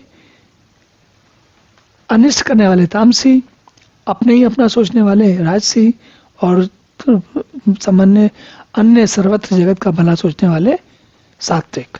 सीधा सीधा अंतर तीनों के बीच में ये है। चलिए अब अगला श्लोक देखते हैं। हरि ओम। तो अभी तक भगवान ने बताया कि तप कैसा किया जाए, कौन कौन से तप किस प्रकार के होते हैं, आहार कैसा किया जाए, यज्ञ कैसा किया जाए। अब भगवान बता रहे हैं कि दान कैसा किया जाना चाहिए। यस, अब यह दान के लक्षण बता रहे हैं। तो सबसे पहले कहते हैं सात्विक दान के लक्षण है, दातव्यम इति यद दानम दीयते अनुपकारणे देशे काले च पात्रे च तद्दानम सात्विकम स्मृतम। दान देना ही कर्तव्य है, ऐसे भाव से जो दान देश तथा काल और पात्र के प्राप्त होने पर उपकार न करने वाले का, अनुपकारणे, उपकार न करने वाले के प्रति दिया जाता है, वह दान सात्विक कहा गया है। देखिए, पहला दान तो सबसे पहला कौन सा है? जो दान देश तथा काल और पात्र। तो देश के लिए, देश का अर्थ है जो हमारे आसपास जो समाज है उसके लिए, काल के लिए, जैसे कभी कभी बहुत कठिन समय आता है तब किया गया दान, और इसी प्रकार पात्र के लिए। किसी के पास लाखों करोड़ों रुपए हैं और आप जाके उसको 100-101 रुपए का दान दिया है, क्योंकि आपको लगता है कि इस फला दिन क्या कहते हैं ना कि अच्छे हमें स्वर्ग मिले या हमें अच्छा जीवन मिले, तो किसी ब्राह्मण को दान देना चाहिए। लेकिन पता लगा कि वो ब्राह्मण, आप जो है वो कठिनाई से 1000, 2000, 10,000 रुपये कमा पाते हैं, और वो ब्राह्मण महोदय जो है करोड़ों में खेल रहे हैं। तो उनको जाके अगर आप 100-100 रुपये का दान देंगे तो बिल्कुल व्यर्थ है। तो भगवान ये कह रहे हैं कि जो इस प्रकार के लोगों को दान देता है, किसका? देश, काल या उपयुक्त पात्र। और तीसरी चीज, और इसके बाद एक चीज भगवान ने जोड़ी है, वो है अनुपकारणे। तो ऐसे व्यक्ति को दान देता है जिससे उपकार की अपेक्षा नहीं होती। जैसे अभी थोड़ी देर पहले दूसरे दान की बात की थी, तो किसी बहुत धनी ब्राह्मण को अगर कोई व्यक्ति पैसा दे रहा हो तो क्यों करेगा? कुछ उपकार चाहता है उससे। तो भगवान ये कह रहे हैं कि ये सारी स्थितियों में कौन सी जो दान देश, काल और पात्र, सही पात्र को दिया जाए, और जो ऐसे पात्र को दिया जाए जिसके पास उपकार कर सकने की स्थिति नहीं है, जो आपका उपकार नहीं कर सकता, जो आपके लिए पलट के कुछ अच्छा काम नहीं कर सकता। तब जो दान किया जाता है वो सात्विक दान कहलाता है। हम लोग आज के समय में दान के लिए अधिकांशतः किसी नदी के किनारे, किसी मंदिर के पास, किसी ऐसी जगह पहुंच जाते हैं जहां दान देना, और हम सोचते हैं कि हम दान देना चाहिए। और चूंकि वो दान देने जाते हैं तो जो अवसरवादी हैं, कुछ लोग तो ऐसे होते हैं जिनको कि जीवन ने ऐसी स्थिति में ला दिया है पर बहुत सारे लोग अवसरवादी भी होते हैं। वे अवसरवादी भिखारी भी हो सकते हैं। वे अवसरवादी ऐसे ब्राह्मण, ऐसे पंडे, ऐसे लोग भी हो सकते हैं। और खाली ब्राह्मण, पंडे या भिखारी ही नहीं, और भी बहुत सारे लोग होते हैं जो अपने अपने प्रकार से अवसर की तलाश में रहते हैं। तो जो भी ये लोग हैं, वो क्या कर रहे हैं? वे सारे के सारे जो अनुपकारी हैं, अनुपकारणे, जो ऐसे उपकार नहीं कर सकते, ऐसे लोगों को दिया गया दान सात्विक दान कहलाता है।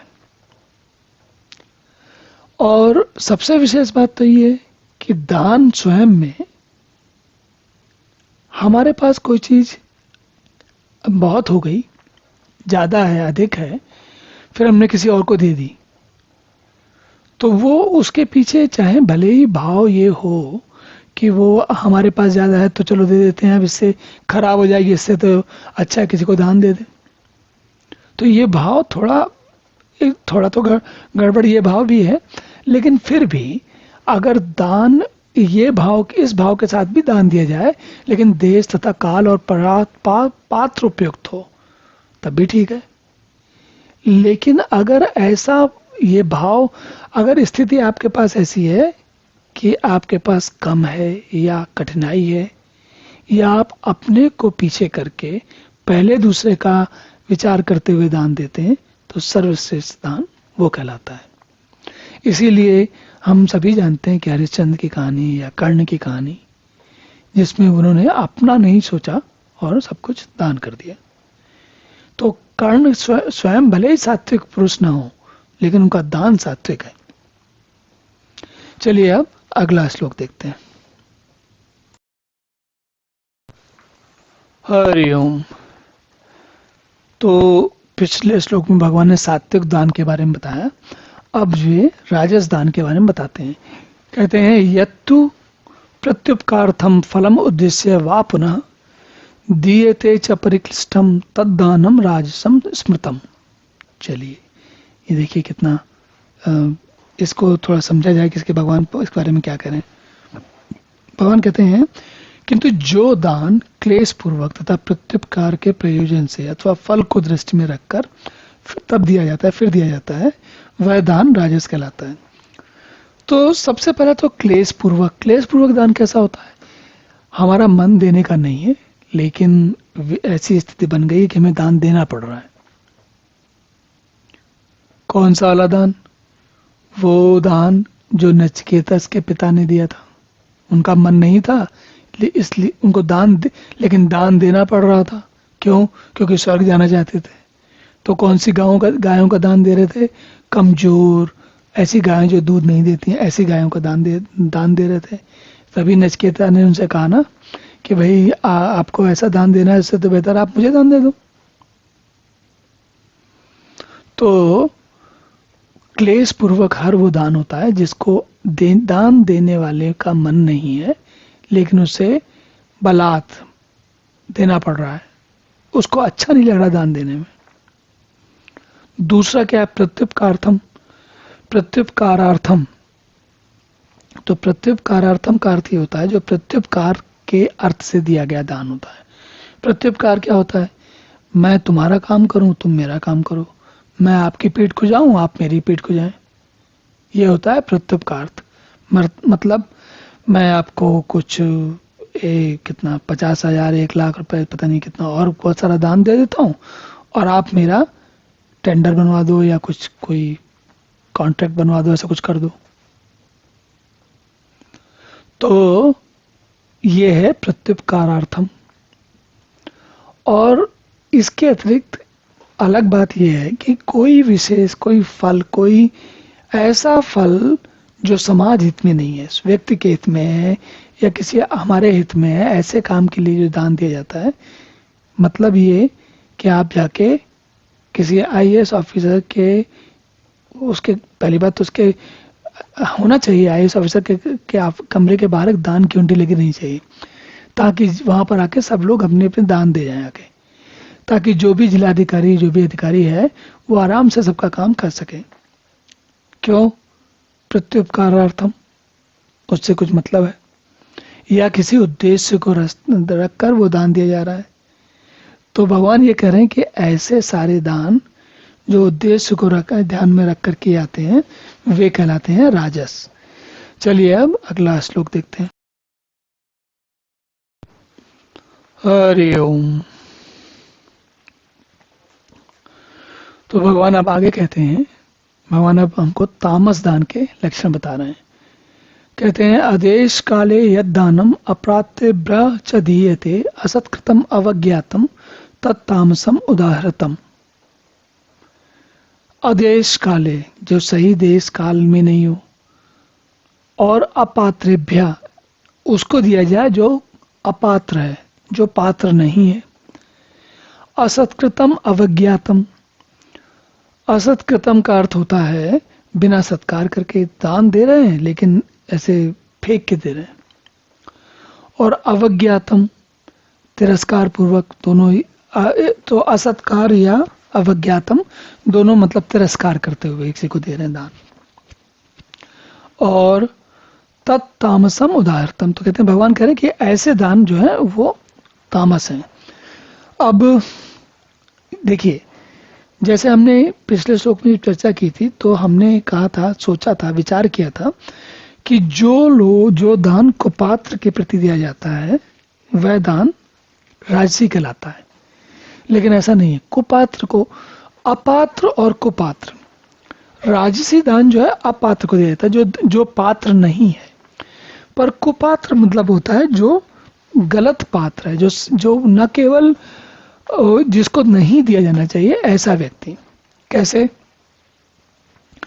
जैसे कभी कभी पुरानी कहानियों में या किसी पुरानी फिल्म में भी हो सकता है, ऐसा स्थिति होती है कि कोई सेठ है, कोई राजा है, और उसकी रानी या जो सेठ की पत्नी है, उसका भाई है, वो कुपात्र है, बहुत ही बुरा व्यक्ति है। लेकिन सेठ की पत्नी या राजा की जो रानी है, वो अपने भाई को दान दिलवा देती है। तो क्या है? कुपात्र है। और बिना सत्कार के और बिना तिरस्कार, और साथ में तिरस्कार पूर्वक, ऐसा दान तो मुझे व्यक्तिगत तौर पे ऐसा लगता है कि ऐसा दान तो ना ही देने तो ज़्यादा अच्छा है। कहा जाता है कि फेंकी हुई रोटी तो कुत्ता भी नहीं खाता। क्यों? क्योंकि कुत्ते को दान दिया जा रहा है लेकिन फेंक कर दिया जा रहा है। कैसे? बिना सत्कार के, तिरस्कार पूर्वक। और यदि समय सही नहीं हो, कैसा समय कि जैसी स्थिति अब सोच कर देखिए, कोई बहुत ही दुर्भिक्ष, बहुत ही बुरी स्थिति है, और ऐसे में मान लीजिए गर्मी बहुत तेज पड़ रही है, भीषण गर्मी पड़ रही है, लेकिन आपने पिछले साल कंबल खरीदे थे बहुत सारे, और वो सोचा था कि दान देंगे किनको, गरीबों को जिनको ठंड लगती है, और तब दे नहीं पाए, कुछ ऐसी समस्या हो गई, कोई कारण हो गया, पता नहीं कुछ बात हुई। अब आपको लग रहा है कि उन कंबलों में कोई कीड़ा लग गया, खराब हो जा रहे हैं। तो आपने क्या किया? मई जून की गर्मी में भिखारियों को जाकर, या जो लोग जो पिछले साल कभी कंबल मांग रहे थे, जाकर उनको कंबल दे दिया। अब इतनी गर्मी में, इतनी तेज गर्मी में व्यक्ति कंबल का क्या करेगा? और ऐसे जो भिखारी इस टाइप के लोग होते हैं, उनके पास अपने कोई ढंग के घर भी नहीं होते, तो वे रख भी नहीं पाएंगे। तो ये क्या है? ये दान तो अयोग्य देश और काल में दिया जा रहा है।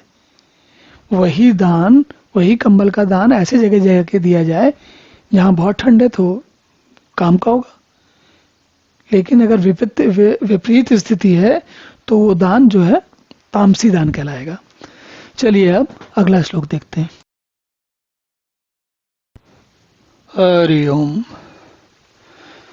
अब विभिन्न प्रकार के ज्ञान, तप, आहार और यज्ञ आदि के बारे में बताने के बाद भगवान एक और बात अर्जुन को बताते हैं, और वो है ओम तत्सत की व्याख्या।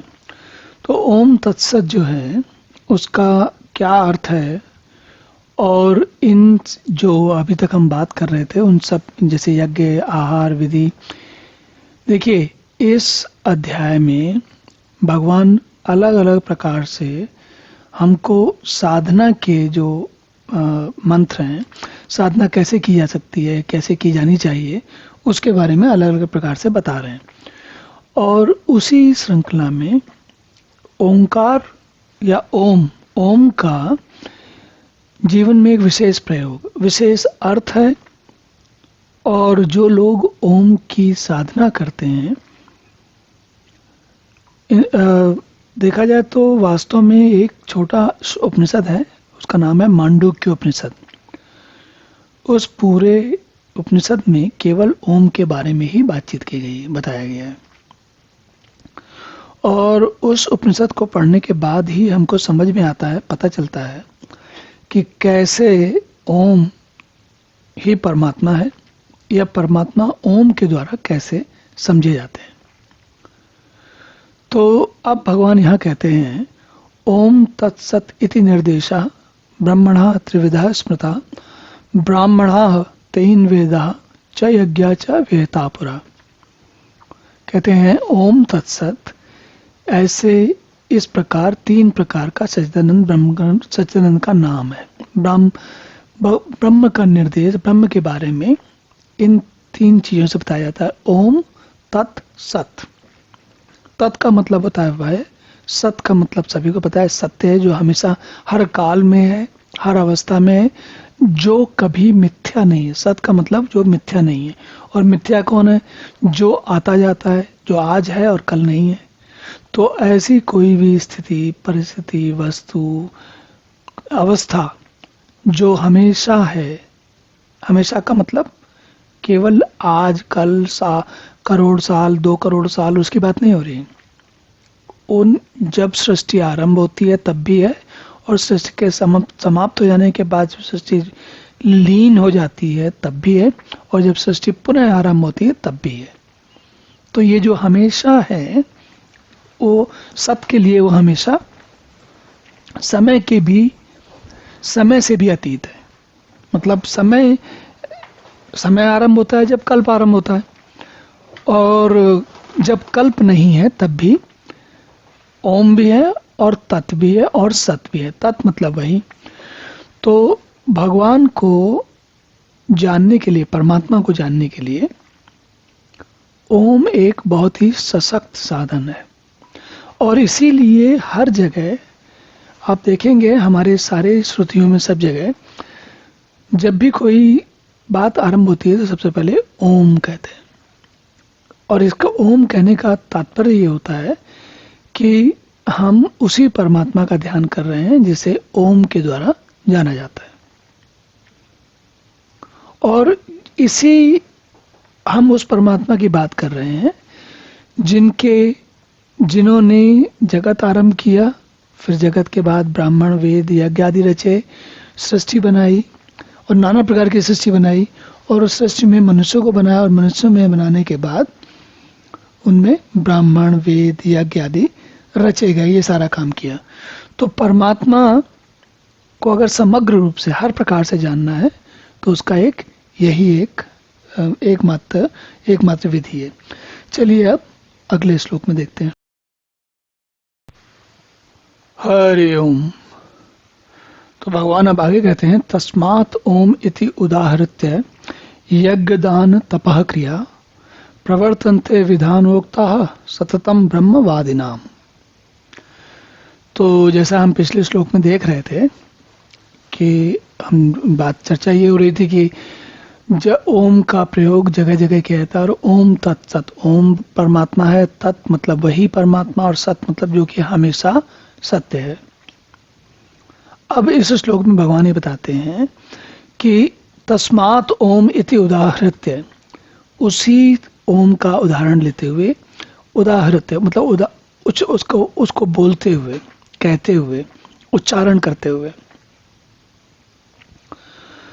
यज्ञ, दान, तप इत्यादि सारी क्रियाओं का आरंभ यदि हमें विधि विधान से करना है तो जितने भी ब्रह्मवादी नाम, जो ब्रह्म को जानते हैं, ब्रह्म को समझते हैं, वे अपने, और हम भगवान ने यहाँ पर यज्ञ, दान, तप क्रिया की बात की है। क्योंकि जिस समय में महाभारत रची गई उस समय जीवन अलग प्रकार का था। आज के समय में जैसा आज से 3, 4, 5, 10, 15, 50 हज़ार साल पहले नहीं था, वैसा आज तो बहुत फर्क भिन्न है। हमको भी पता है, आपको भी पता है। तो लेकिन आज भी जो ब्रह्मवादी हैं, जो समझदार लोग हैं, जो ब्रह्म को जानते हैं, जो भगवान के में जिनकी थोड़ी सी भी रुचि है, जो अभी आगे कुछ नहीं समझे, उनकी बात भी कह रहा हूं मैं, वे भी क्या करते हैं कि ओम इति यही कहते हुए सारे काम आरंभ करते हैं। तो बात यह है कि ओम शब्द कह के, जब हम ओम शब्द कहते हैं तो हम अपने सारे कर्मों को परमात्मा को अर्पण कर देते हैं। और कर्म को ही नहीं, हम अपने आप को स्वयं को भी अर्पण कर देते हैं। तो जब जब हम ओम कहते हैं, ये हमारी प्रक्रिया चलती रहती है। और जो लोग नहीं समझते उनके लिए भी चल रही, जो समझते हैं उनके लिए तो कहना ही क्या। तो इसलिए ओम का उच्चारण और ओम का प्रयोग करते हुए सारे जो अच्छे कार्य हैं वो आज के समय में भी ओम का उच्चारण करके ही किए जाते हैं। तो चलिए अब अगला श्लोक देखते हैं कि भगवान क्या कह रहे हैं। हरि ओम। तो अब भगवान आगे कहते हैं, तत् शब्द के बारे में बताते हैं। तत् इति अनभिसंधाय फलम यज्ञ तपः क्रिया दान क्रिया च विविधा क्रियन्ते मोक्षकांक्षी भी। तत् शब्द का संस्कृत भाषा में तत् शब्द का अर्थ होता है वह। तो तत्, अब यहां जरा समझते हैं हम लोग। तत् इति इस भाव से अनभिसंधाय फलम मतलब फल की इच्छा किए बगैर, फल की इच्छा न चाहकर विविध प्रकार की जो यज्ञ तप क्रियाएं हैं करते हैं, दान क्रिया विविध क्रियाएं करते हैं। कौन करते हैं? जो मोक्ष की आकांक्षा रखते हैं। वो क्या कहते हैं? मोक्ष की आकांक्षा रखने वाले क्या कहते हैं? सारी क्रियाओं में कहते हैं तत्। आप सोचेंगे ये सारी क्रियाओं में तत् कहने से क्या है? तत् शब्द का अर्थ तो आप कह रहे हो कि वह है। तो ये वह सारी क्रिया का क्या अर्थ हुआ? इसका बड़ा सरल अर्थ और बड़ी आसानी से समझ में आने वाला अर्थ क्या है? जब हम कोई क्रिया करते हैं, जब हम देखिए परमात्मा को लेकर हमारे समय में, हमारे मन में, बुद्धि में एक ऐसा भाव होता है जैसे कि परमात्मा मनुष्य की तरह का ही कोई प्राणी है। और मनुष्य चूंकि अपने से अधिक परिष्कृत या आगे पहुंचा हुआ या और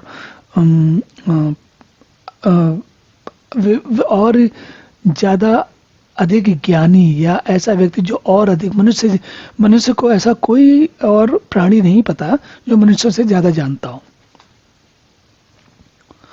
तो होता क्या है कि मनुष्य की कल्पना में, उसकी बुद्धि में जब वो परमात्मा के बारे में सोचता है तो वो परमात्मा को एक अन्य मनुष्य की तरह जानता है या समझता है।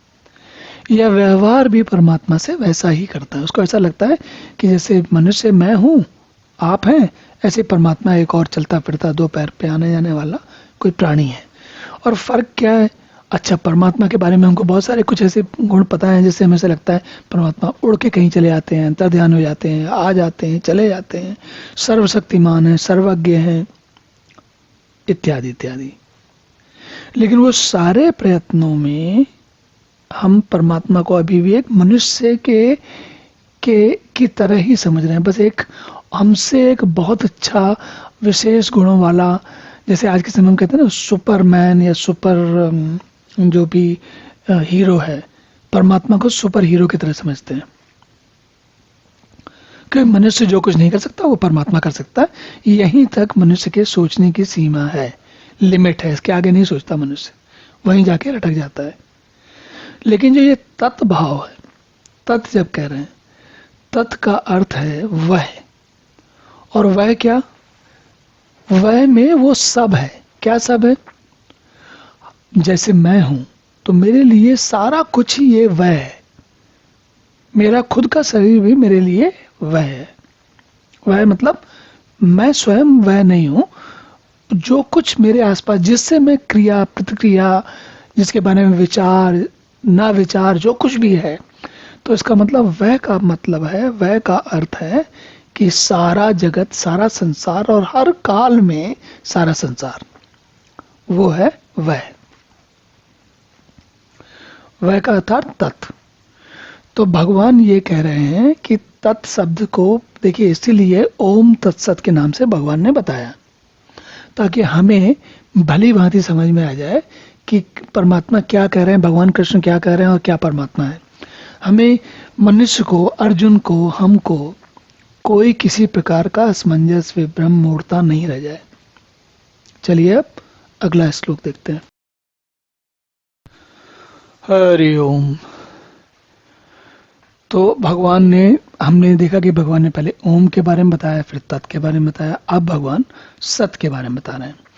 तो कहते हैं सद्भावे साधुभावे च सत इति एतत् प्रयुज्यते प्रशस्ते कर्माणि तथा सत शब्दः पार्थ युज्यते।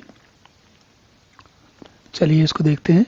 तो भगवान कह रहे हैं कि सत इति एतत्, जो इसमें पूरे जो कुछ भी तुम्हें दिख रहा है उसमें जो सत इति एतत्, जिसको पूर्णतः हर तरीके से जो कुछ भी इसमें दिख रहा है, इसका जो सत है, सत का मतलब ऐसा भाव जो हमेशा है, सतत है। सतत और सत दोनों एक जैसे ही हैं।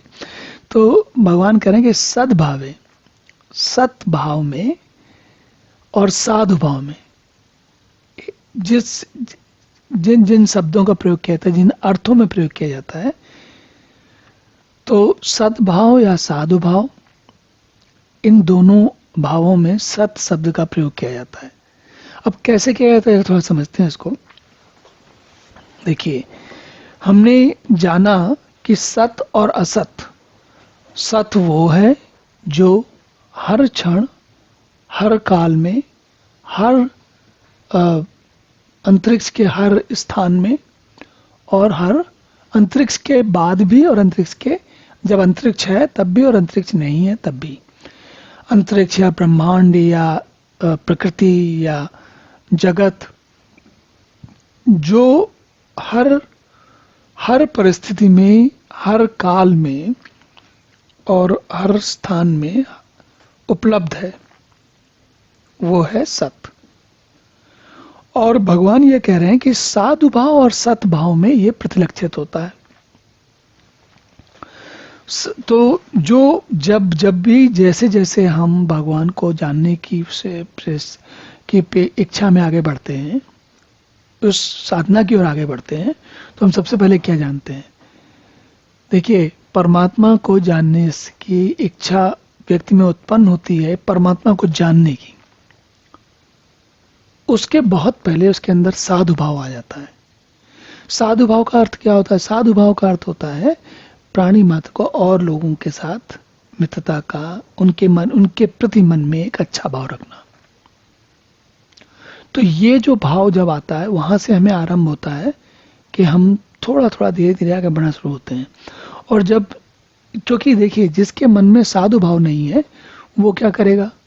वो हमेशा कुछ ऐसी उधेड़-बुन में लगा रहेगा कि कुछ ना कुछ कहीं से, किसी से और से ले ले या रख ले, अपने पास रख ले, दूसरे से छीन ले। तो ऐसा कौन करता है? ऐसा वो करता है जिसको लगता है कि मैं और जो सामने वाला व्यक्ति है वो अलग अलग है। लेकिन जो साधु भाव वाला व्यक्ति है, उसको सामने वाला व्यक्ति अपना मित्र अनुभव होता है, इसीलिए उसके साथ वो वैसा सज्जनता वाला व्यवहार करता है। साधु सज्जन इसीलिए वैसा व्यवहार करते हैं। जो सज्जन शब्द है वो भी सतजन, उसी से बना है। तो इन सभी शब्दों में सत का आधार है।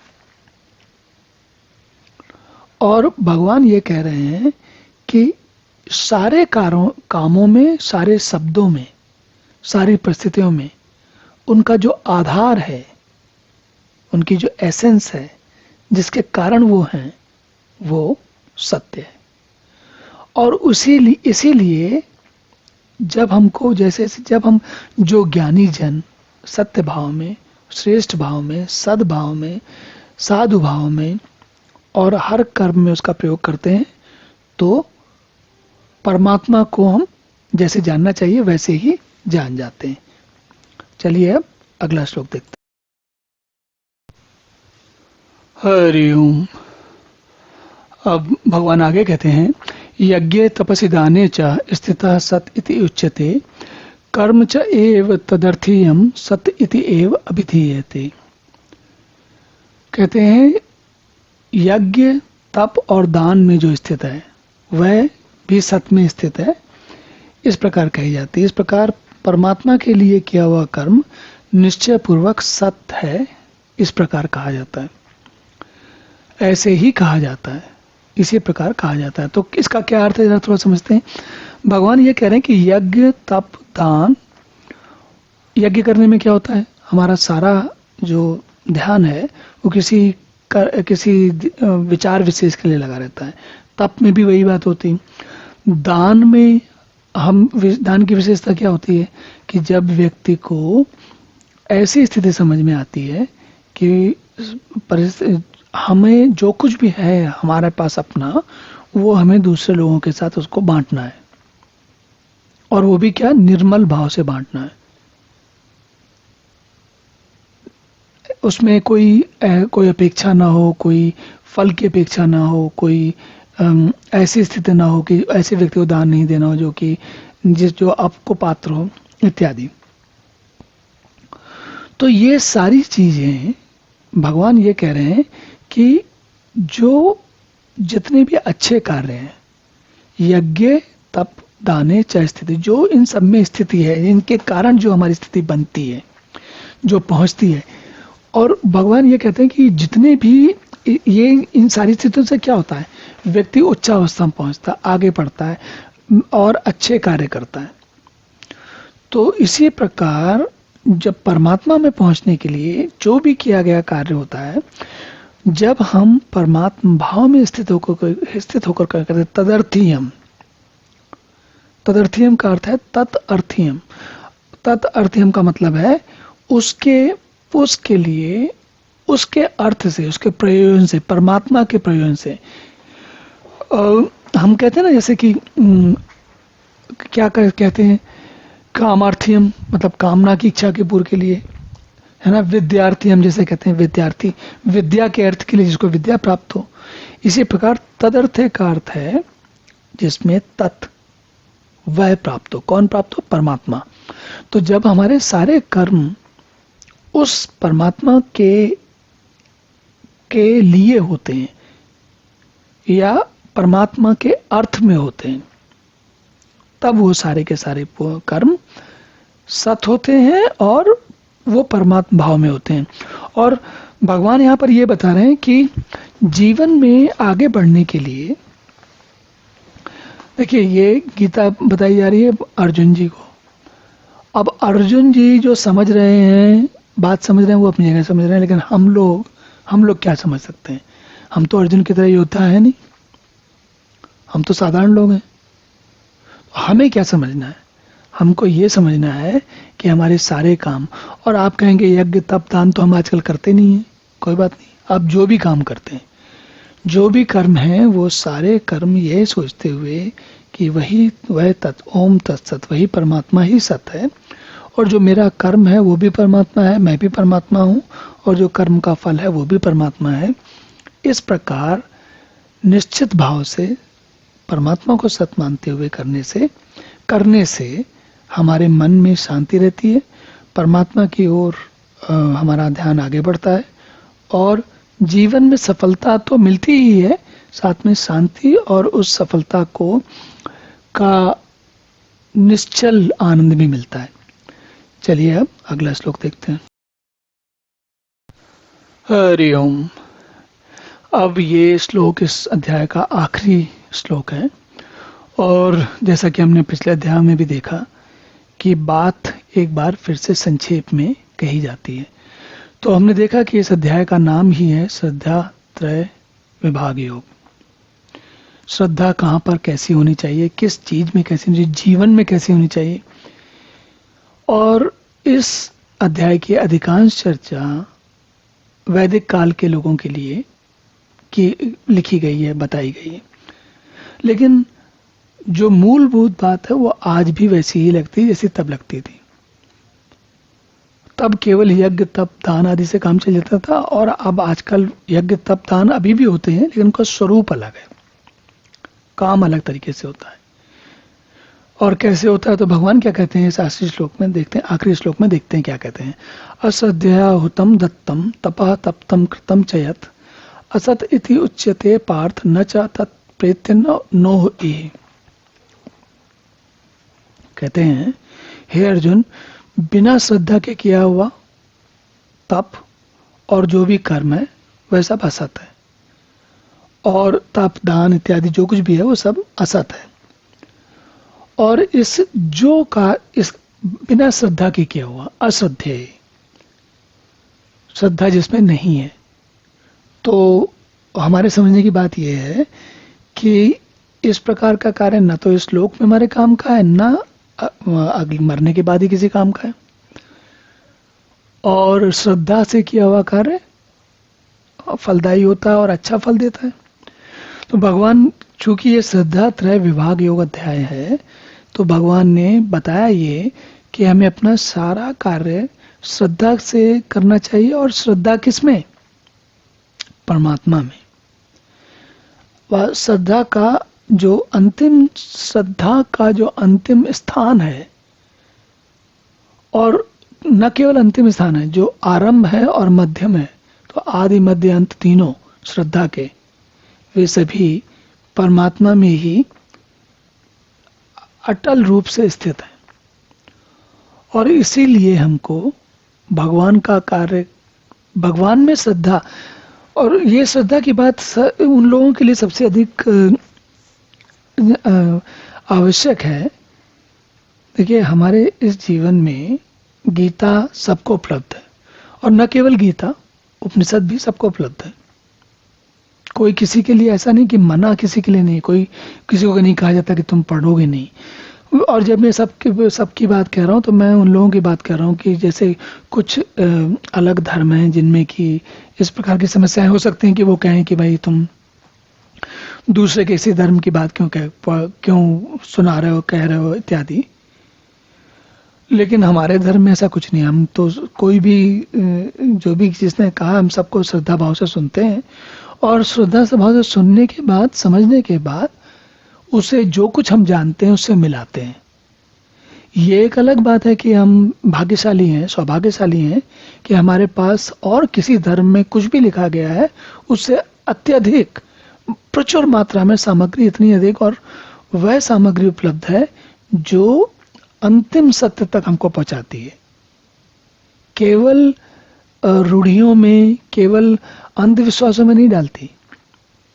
वो देखिए, श्रद्धा के एक बड़ा ध्यान देने वाली बात क्या है, अंग्रेजी का एक शब्द होता है फेथ। फेथ को लोग आस्था से भी समझते हैं और श्रद्धा से भी समझते हैं।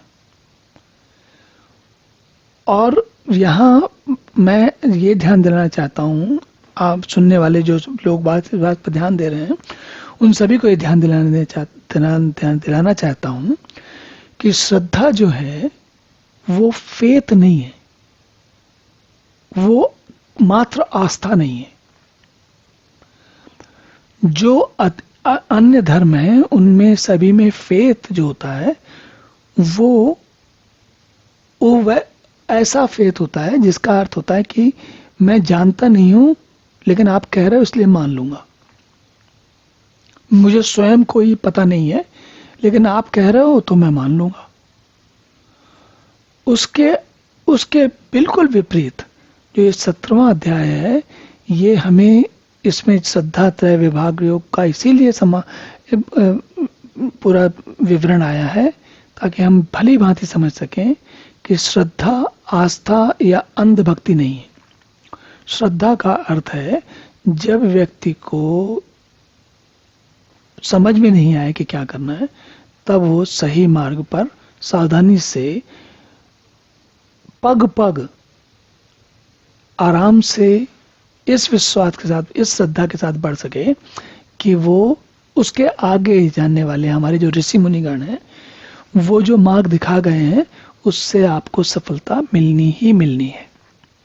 चलिए अब अगला, इस अध्याय को ही समाप्त करते हैं, अब अगला अध्याय फिर देखेंगे। ओम पूर्णमिदः पूर्णमिदं पूर्णात् पूर्णमुदच्यते पूर्णस्य पूर्णमादाय पूर्णमेवावशिष्यते। ओम शांति शांति शांति।